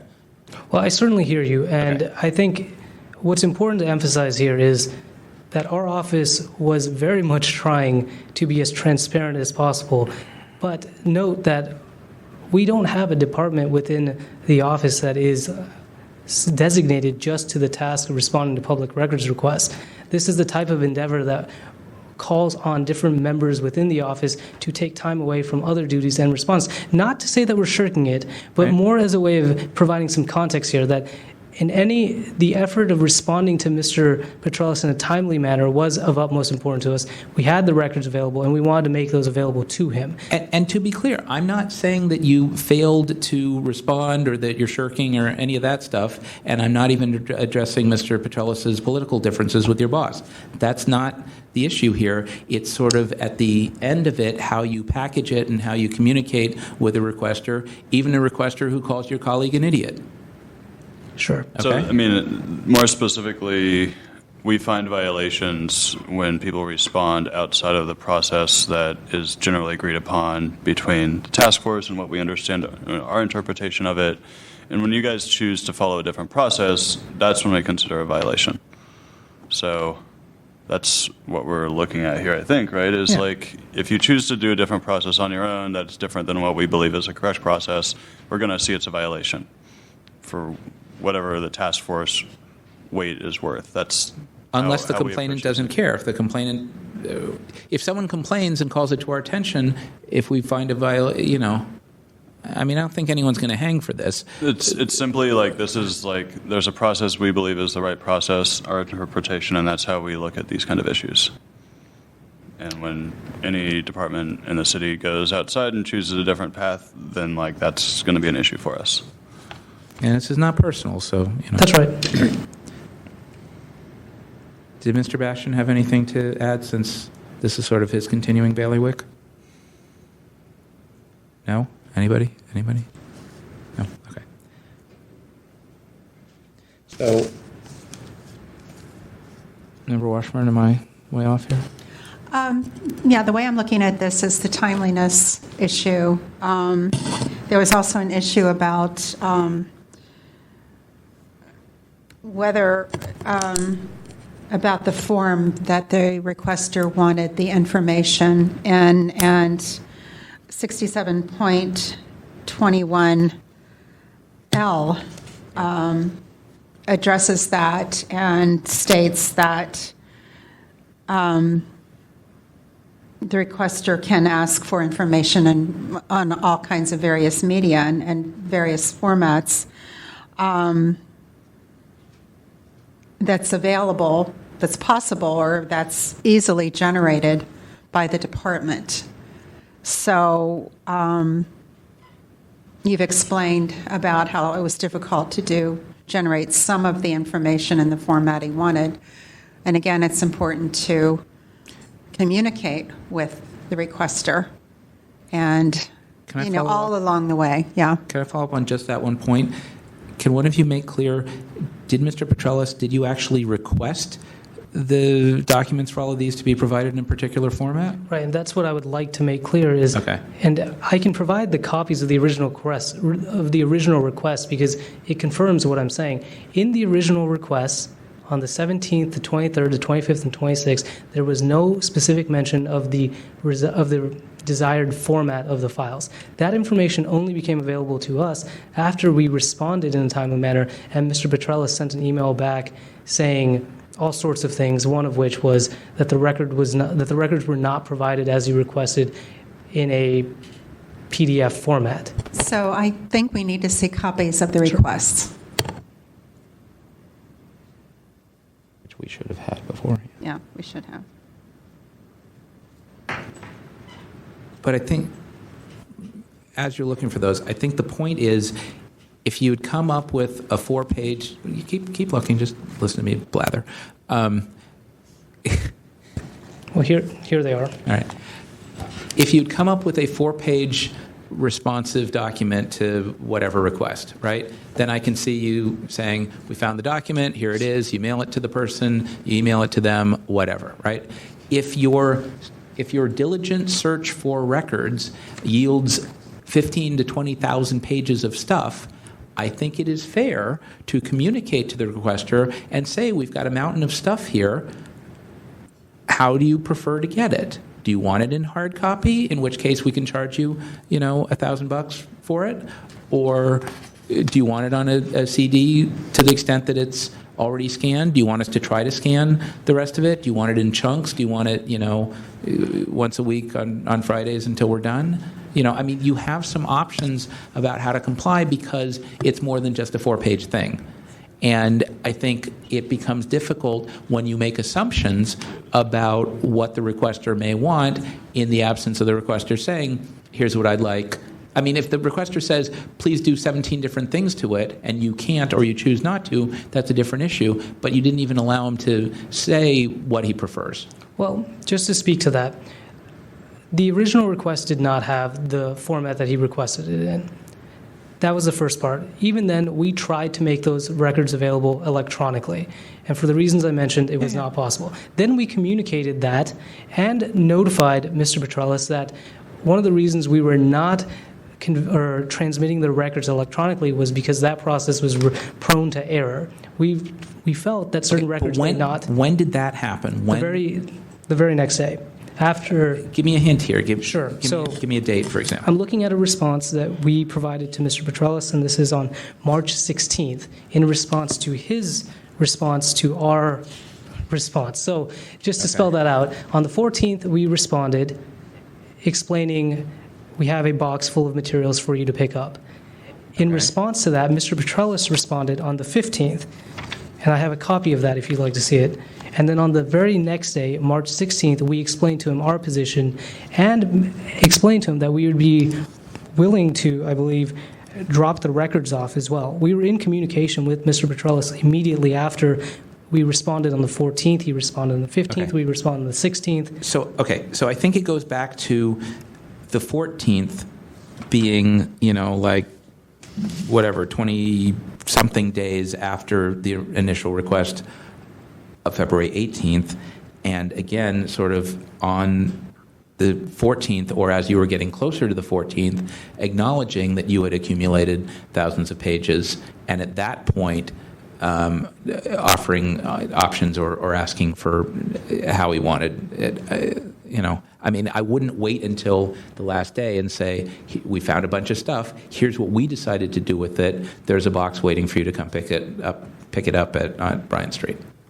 Well, and again, just to speak to that, it wasn't intentional. It was more of the... Right. Which is why we're trying to make... Right, and just the process here. And as we sort of clarify this process, just to explain some of the challenges that our office or other offices like ours may face, is that it's not as if we waited to the last day. It's we didn't get through all the material till the very last day. And in part, that's because when you're reviewing 15,000 pages of documents and determining what needs to be disclosed, what must be privileged, it takes a good amount of time, especially when you double check it. So, But you're you right. knew through that process that it was going to yield a bunch of stuff. It wasn't going to yield 4 pages. That's right. That did become clear. So it's anticipating that the end product was going to be a big pile of something. How do you deal with it? Right, and we communicated to Mr. Petrellis on the 29th that we would take an additional 14 days to respond. Let's boil this down to what any possible violation might be. Okay, we've examined the request, and the very first one was labeled immediate disclosure request. The other 3 were not. Sure. So this was 1 IDR, not 4. I didn't see anything there after the February 18th one where it was marked immediate disclosure request. I didn't see that you responded to Mr. Petrellis within 24 hours any way whatsoever. Right, and this goes back to we were relying on the good government guide. Okay, we've been over that ground. Okay. That's Did right. you say that there was an email on February 29th where you invoked another 14-day extension? Do you have that with you? Yes, I do. Let me take a quick look. So here you are. And what I'm handing here is a document with the initial request on the 18th or 17th, and then our response on the 29th explaining that we'd be invoking an extension for 14 days because of the voluminous nature and because we had to contact the city attorney's office to help resolve the request. This February 29th thing is kind of important, and I think this is the first time we've seen it. Well, this is what I was talking about earlier, where I had all these records that I wanted to make available, and I'm glad you have them now. Next time. In the future, please send them to us beforehand so we can look at them beforehand. Okay.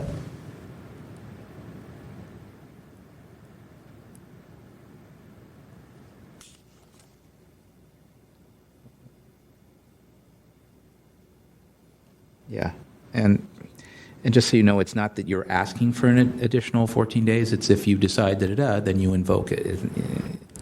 So anyway. Maybe In the email, you had framed it as asking, whereas you're actually telling. Which email is that? The February 29th one. Okay, and it was my understanding that that is something we invoke, but it Right. sounds like that is that invoke, you don't ask. You just say, pursuant to law, we're invoking this because of whatever. Okay. And everybody else seems to have their own letterhead. I don't know why Mr. Bastion's stuff always comes on Ms. DeBerry's letterhead, but whatever. Okay, so I guess if you want a violation here, I'm tending to think that... wait. Did you want a copy of this as well? Sometime. What was the last one where we had a... It was last... Give me a second here. I think it's... 7.25? Yeah, I think it's 67.25B, and because there's a lot of stuff here, and one of the issues was providing assistance, I think it may be a 21C assistance violation. Can you just take a quick look at those?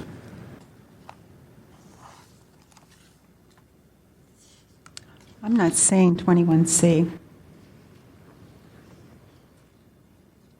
Well,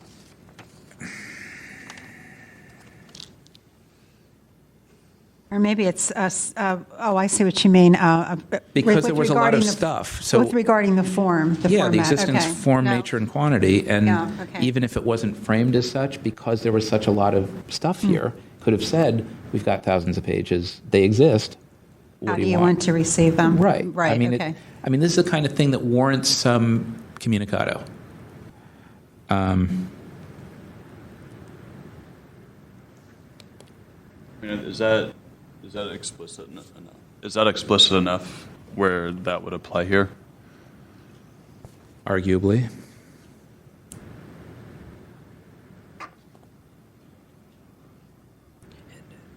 And because I don't have that section in front of me, would you mind reading it out loud? Or It's on page 245, 246 of the packet. Can somebody share? Okay. I mean, it's not a big deal. I think what we're discussing here is in part on the record before us and in part on procedures going forward to make them better, right?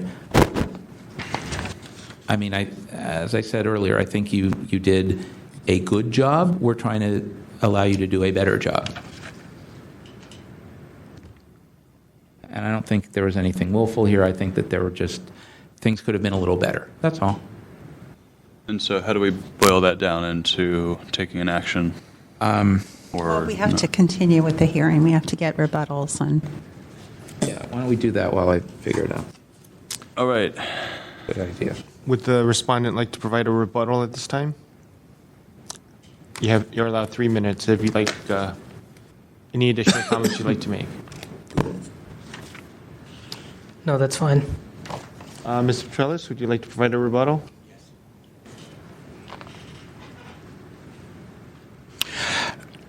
As I was going over these documents, there were records from the police department about use of force from officers.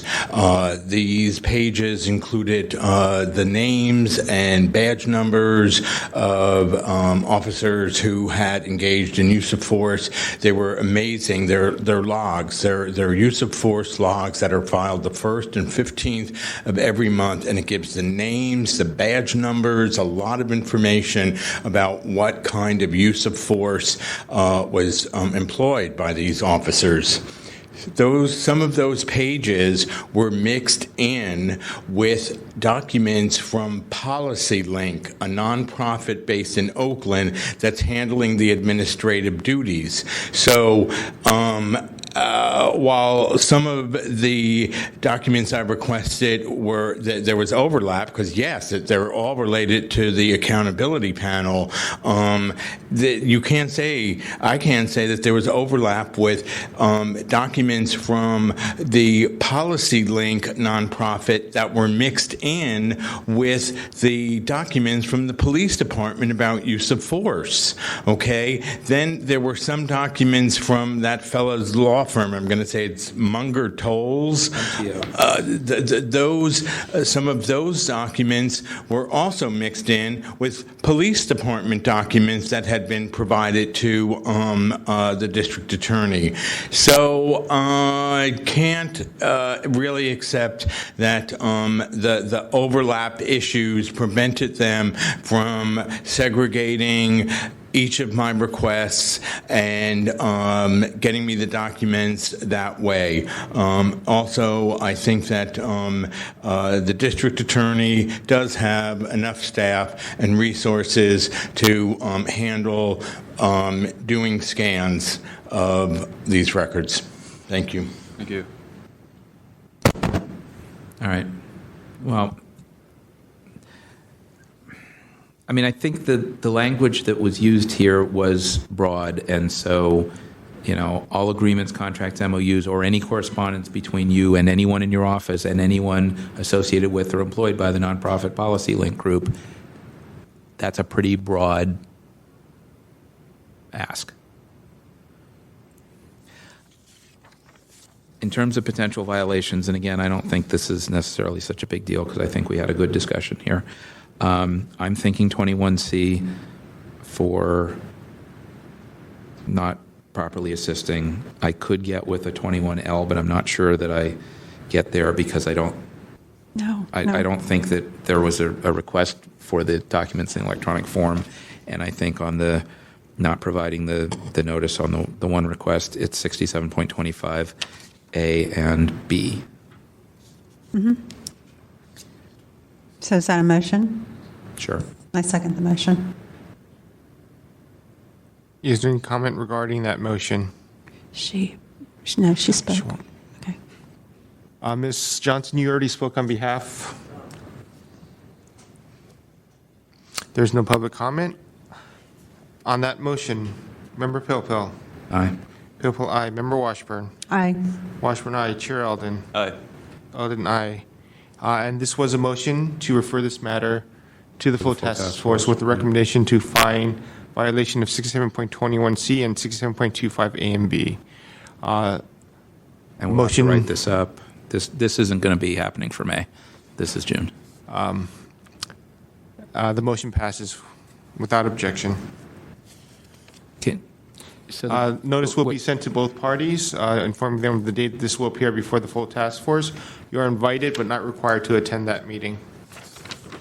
So that we can maybe eliminate back-end follow-up to the district attorney folks, is it clear what we're recommending and sort of the corrective action so that we don't have to have a follow-up hearing back here?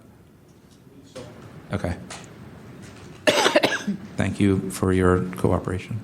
Is that going to be clarified in the email as well, by any chance? It will be inserted into the recommendation by the committee. I mean, I don't feel a need to come back here and do this again. Anybody? No. Item number 5, file number 15063, hearing on status order determination, complaint filed by Michael Trellis against District Attorney George Gascon and Office of District Attorney for violating Administrative Code 67.25A and 67.29-5. This is a follow-up on this matter.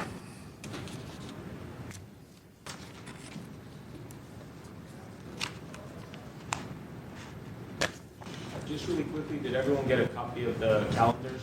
Everyone has a copy of that? I did receive it, and it was inserted into the packet. Perfect. Just want to make sure. So, once again, could we maybe hear from them first?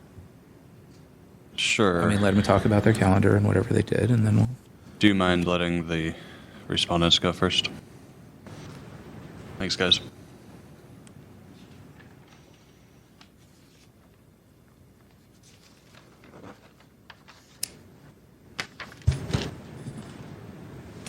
So my understanding is that this complaint is with respect to the with respect to the calendar and... Nothing personal. Could we actually just hear from Mr. Bastian on this, because we've had him from the beginning? Sure. Even if you are helping out, just so that we're... It's not personal? That's nothing Right. taken personally. So, as you can see, we've been here many times on this particular issue. There's been gradual changes, but I think the last time I was here, what was indicated to me is it was promising. However, we're not quite there. I believe we're really working together to make it happen. And so if you look at the very recent calendar that's from this year, I believe, Ms. Washburn, you had asked for the entire year thus far for the calendar. As you can see before you, it's quite actually substantive. And if you look at what it has now, it has actually been changed by really fusing the two concepts of transparency and public safety, by really trying our best to put on the calendar everything that we can, while at the same time preserving our investigative shield, preserving our prosecutorial shield. And so feel free to ask me any questions you have as it relates to the calendar. I believe you're all familiar with where it was last time, and where it is today. And I think that all of you will be very pleased with it. And by the way, it's been modeled in a lot of ways similar, not exact, but similar to the city attorney's office, which, by the way, doesn't have some of the investigative shields that we actually have as well. So we've actually tried very hard to put as much transparency into the calendar as possible, and I'm open to any questions. Well, I can see that the recent calendars, February and March, are much more detailed. Right. Show when the DA is meeting with staff, his Right. executive staff, other meetings out in the Right. with the public. So I guess all the blank parts are when he's having meetings regarding specific cases.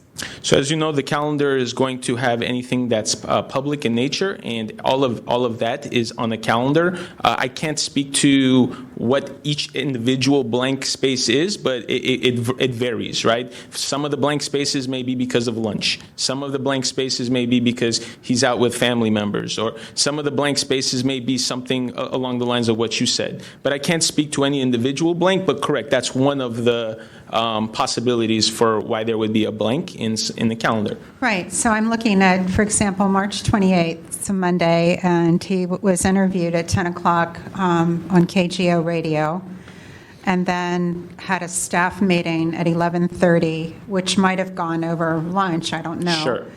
And the staff meeting resumed at 1, and then there's For a nothing. different staff meeting. Yeah, and there's nothing in the afternoon, so I'm wondering, was he in his office meeting with individual attorneys about particular cases? That could be. And I see. And so I understand if there was more revealed, then it could jeopardize investigations. But I'm wondering if there's any way to indicate that that's sort of the kind of thing he's doing. I don't. So any meeting as it relates to a case, or let me provide some context. So anything that references a particular case or an investigation, you would see before you as a staff meeting, right? It would be in there as a staff meeting. The other alternative that you see in there is a senior staff meeting, which would go with investigative tactics, things along those lines. Finally, the other meeting you may see in there is executive staff, which is essentially very similar to what the city attorney does. There are certain pre-scheduled executive staff meetings that occur. That is a very specific meeting. But other than that, everything is listed in there. So if there isn't anything after a certain time, for example, it very well could be that the DA is not at the office. So if, for example, there are meetings that go and then at 3 o'clock, there are no more meetings after 3 o'clock, perhaps the DA has left the office, right? Now, sometimes you'll see things on Saturday where there can perhaps be something on the calendar on Saturday.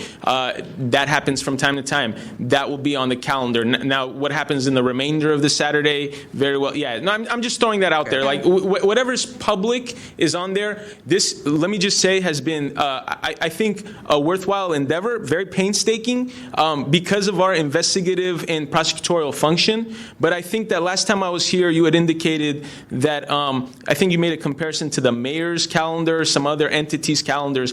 Even though we have our investigative and prosecutorial shields, I would like to point out that our calendar, what's modeled in front of you today, is truly remarkable, given that it has all the details that some of the other agencies have, even though they don't have that shield. All right. And so I'd just like to point that out. Okay, so if I understand you correctly, then so I'm looking on March 30th. So there's a staff meeting, and then there's a senior staff meeting. There's all three of these: staff, executive staff meeting, senior staff meetings. It was a big day. So a staff meeting would be about a particular case. Or an investigation. Sometimes a case, if you refer to an investigation as a case, by all means. But a particular matter. Correct. It's a particular matter. Matter that's shielded. Correct. Okay.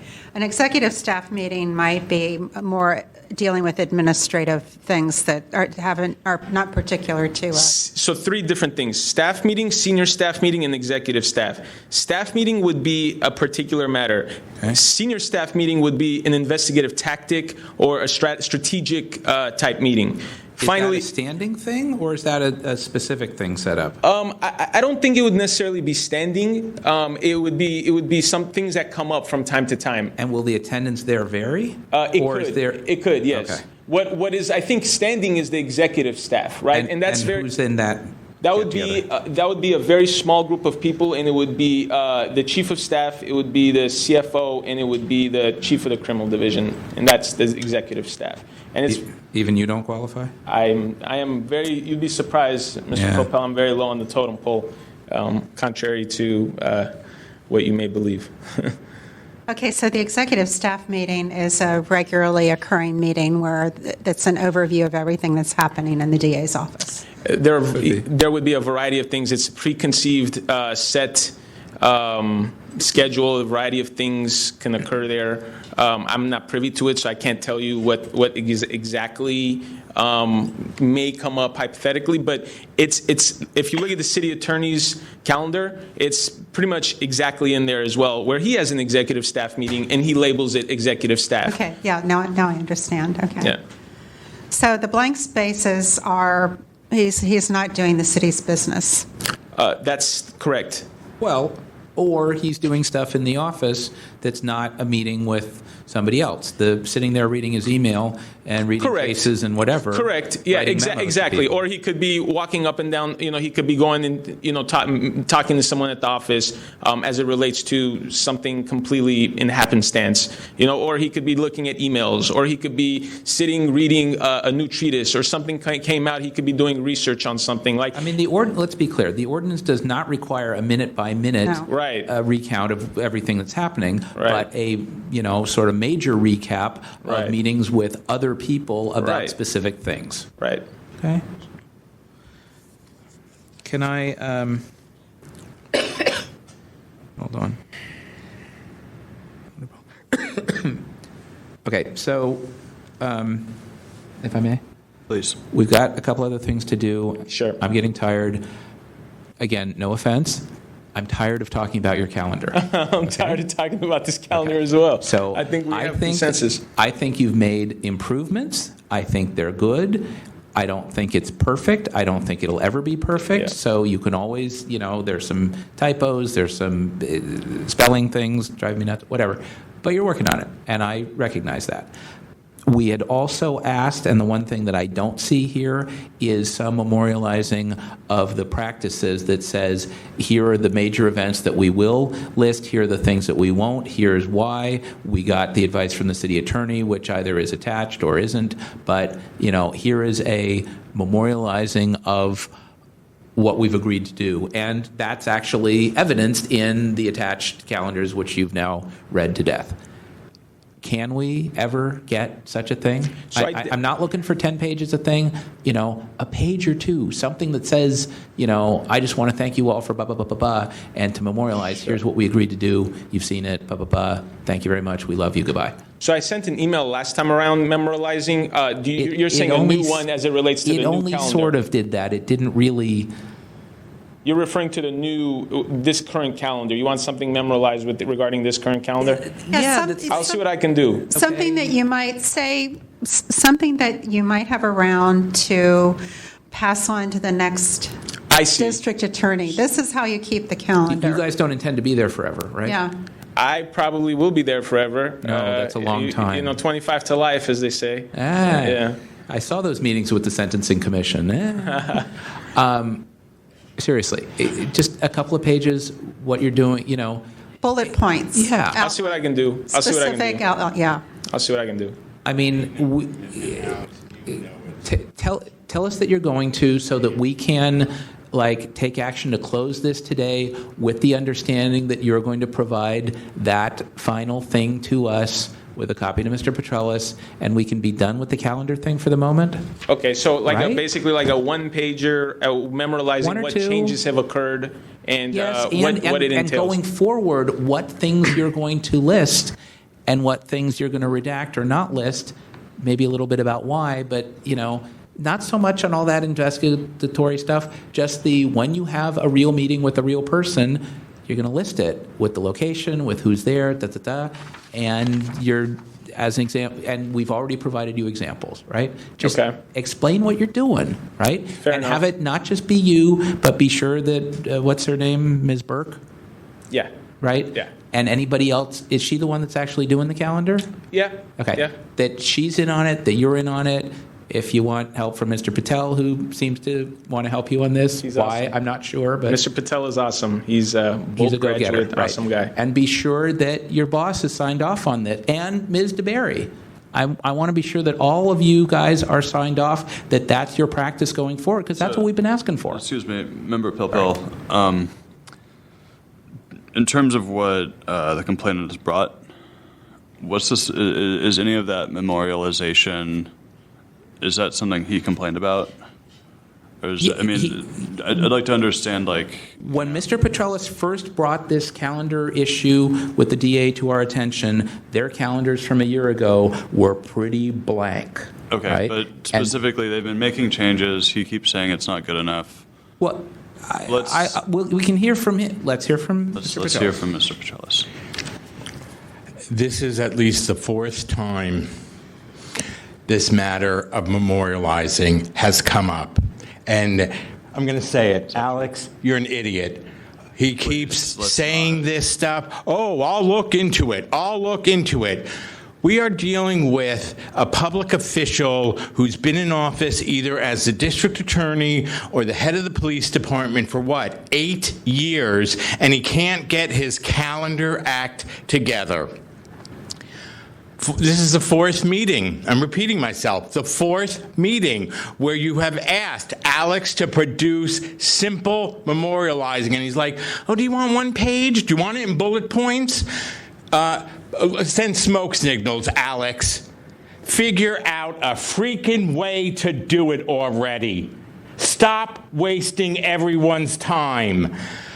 I would like to point out that I have never filed a calendar complaint against Greg Sir or the former sheriff. And when their calendars came to me, it was clear how they spent their entire working days, pretty much from 8 a.m., well, with Chief Sir, it was way beyond 7 p.m. Detailed. Hours, every day, how they were spending it, generally who they are meeting with. Ross Mercarimi, who I couldn't stand, his calendars were telling you what the topics were, who he was meeting with, how long the meetings went, and where it was, where the meeting was held. And for the enforcer, the district attorney, the enforcer of the Sunshine thing, he cannot get his act together a year later on calendars. There is something wrong. I am begging you. Find him in violation. Let's put this matter to rest. We could come back 4 more times. Alex is not going to produce memorializing simple changes to the calendar. Thank you. No, thank you for doing the civic duty. Yeah. I deserve thanks.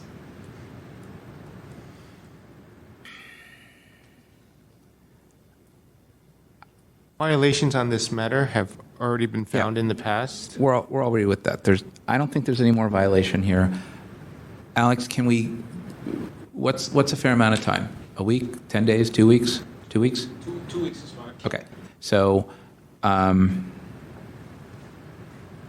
subject to public comment, I would move that we find compliance with the order, conclude this matter with the understanding that we will get a short memo or email from Mr. Bastian that's been reviewed, that's been concurred in, reviewed by Mr. Patel, if you want him in on it, Ms. DeBerry, Ms. Burke, and your boss. And if you need to review that with the city attorney beforehand, feel free. But that memorializes the changes in practice that you've made with the calendar and what you're going to do on calendar entries going forward. Okay. And you'll provide it to Victor with a copy to Mr. Petrellis. Okay. Fair enough? Fair. Okay.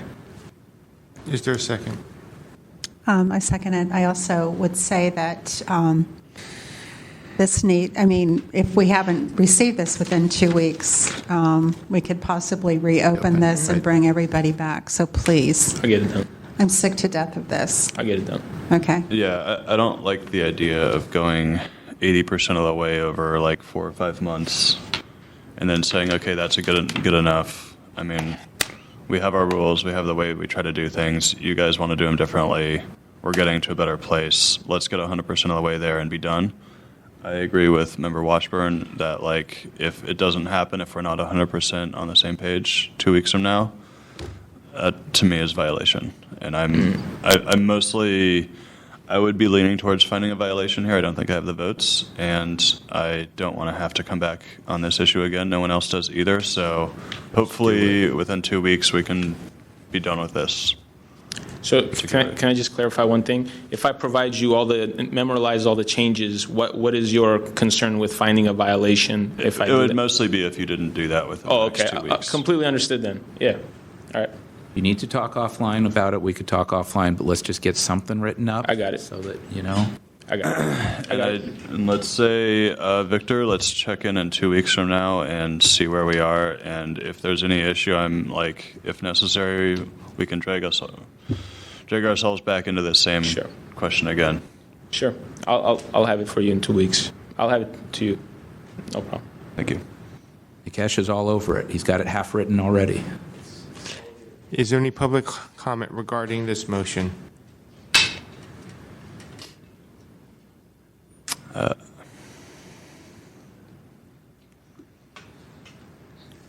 My name is Sylvia Johnson, and that we, sit with a calendar that, is pronounced, as a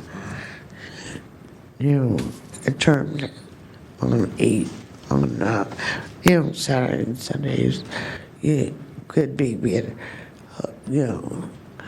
more, on Mondays through schooling podcasts would be good on the calendars to proceed on that. Thank you. On that motion, Member Pilpil. Aye. Pilpil, aye. Member Washburn. Aye. Washburn, aye. Chair Eldon. Aye. Eldon, aye. That motion passes. Next on the agenda is item number 8, public comment. Members of the public may address the committee on matters that are within the committee's jurisdiction, but not on today's agenda. Is there any general public comment? Hello, Michael Petrellis again. It's never on the agenda, but I'll keep saying it. Thank you so much for putting in hours of your time doing this incredible civic service for all of us. The other quick matter I want to bring up is the missing in action, Sean Haynes. I've been tweeting him, asking him to resign from this panel. He is not showing up as meetings. I think it's a real detriment to the importance of this Sunshine Ordinance Task Force. Sean has not responded to me. I've also been informed by Patrick Monette-Shaw that Pixie Chopra, I'm not sure if I'm getting her name right. Patrick says that she has not attended.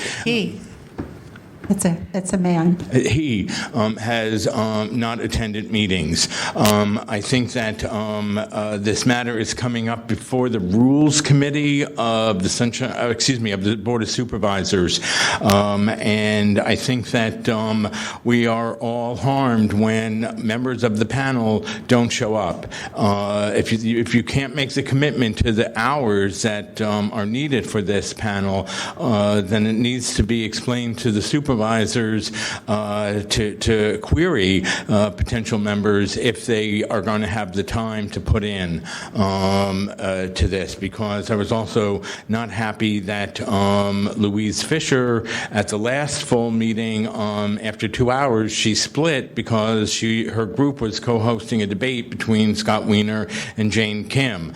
I really think she should have stayed here. If you are in touch with your colleagues who are generally absent, please make it known that one member of the public would like for them to either attend or resign. Thank you. Thank you. Is there any additional comment? If you've got concerns about the members, you should feel free to bring that up at the Rules Committee when we're up for reappointment. There being no additional comment, public comment is closed. You could also tell them what a good job we're doing if you think. Approval of the February 16, 2016 Compliance and Amendments Committee meeting minutes. I have some minor edits that I'll pass to you, but I move to approve them as amended. Is there a second? Second. Is there any comment regarding the minutes as amended? This is only regarding the meeting minutes.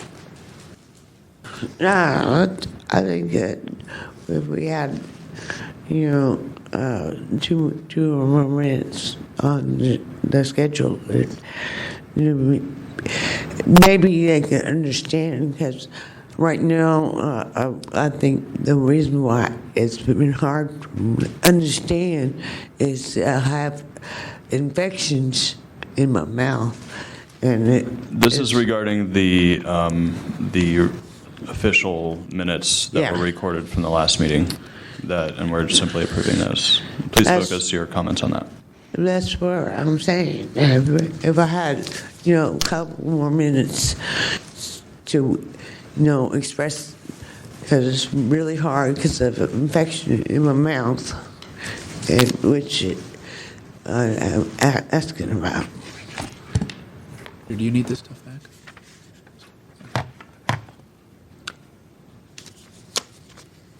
On the motion to adopt the minutes as amended, Member Pilpil. Aye. Pilpil, aye. Washburn. Aye. Washburn, aye. Chair Eldon. Aye. Eldon, aye. The motion passes.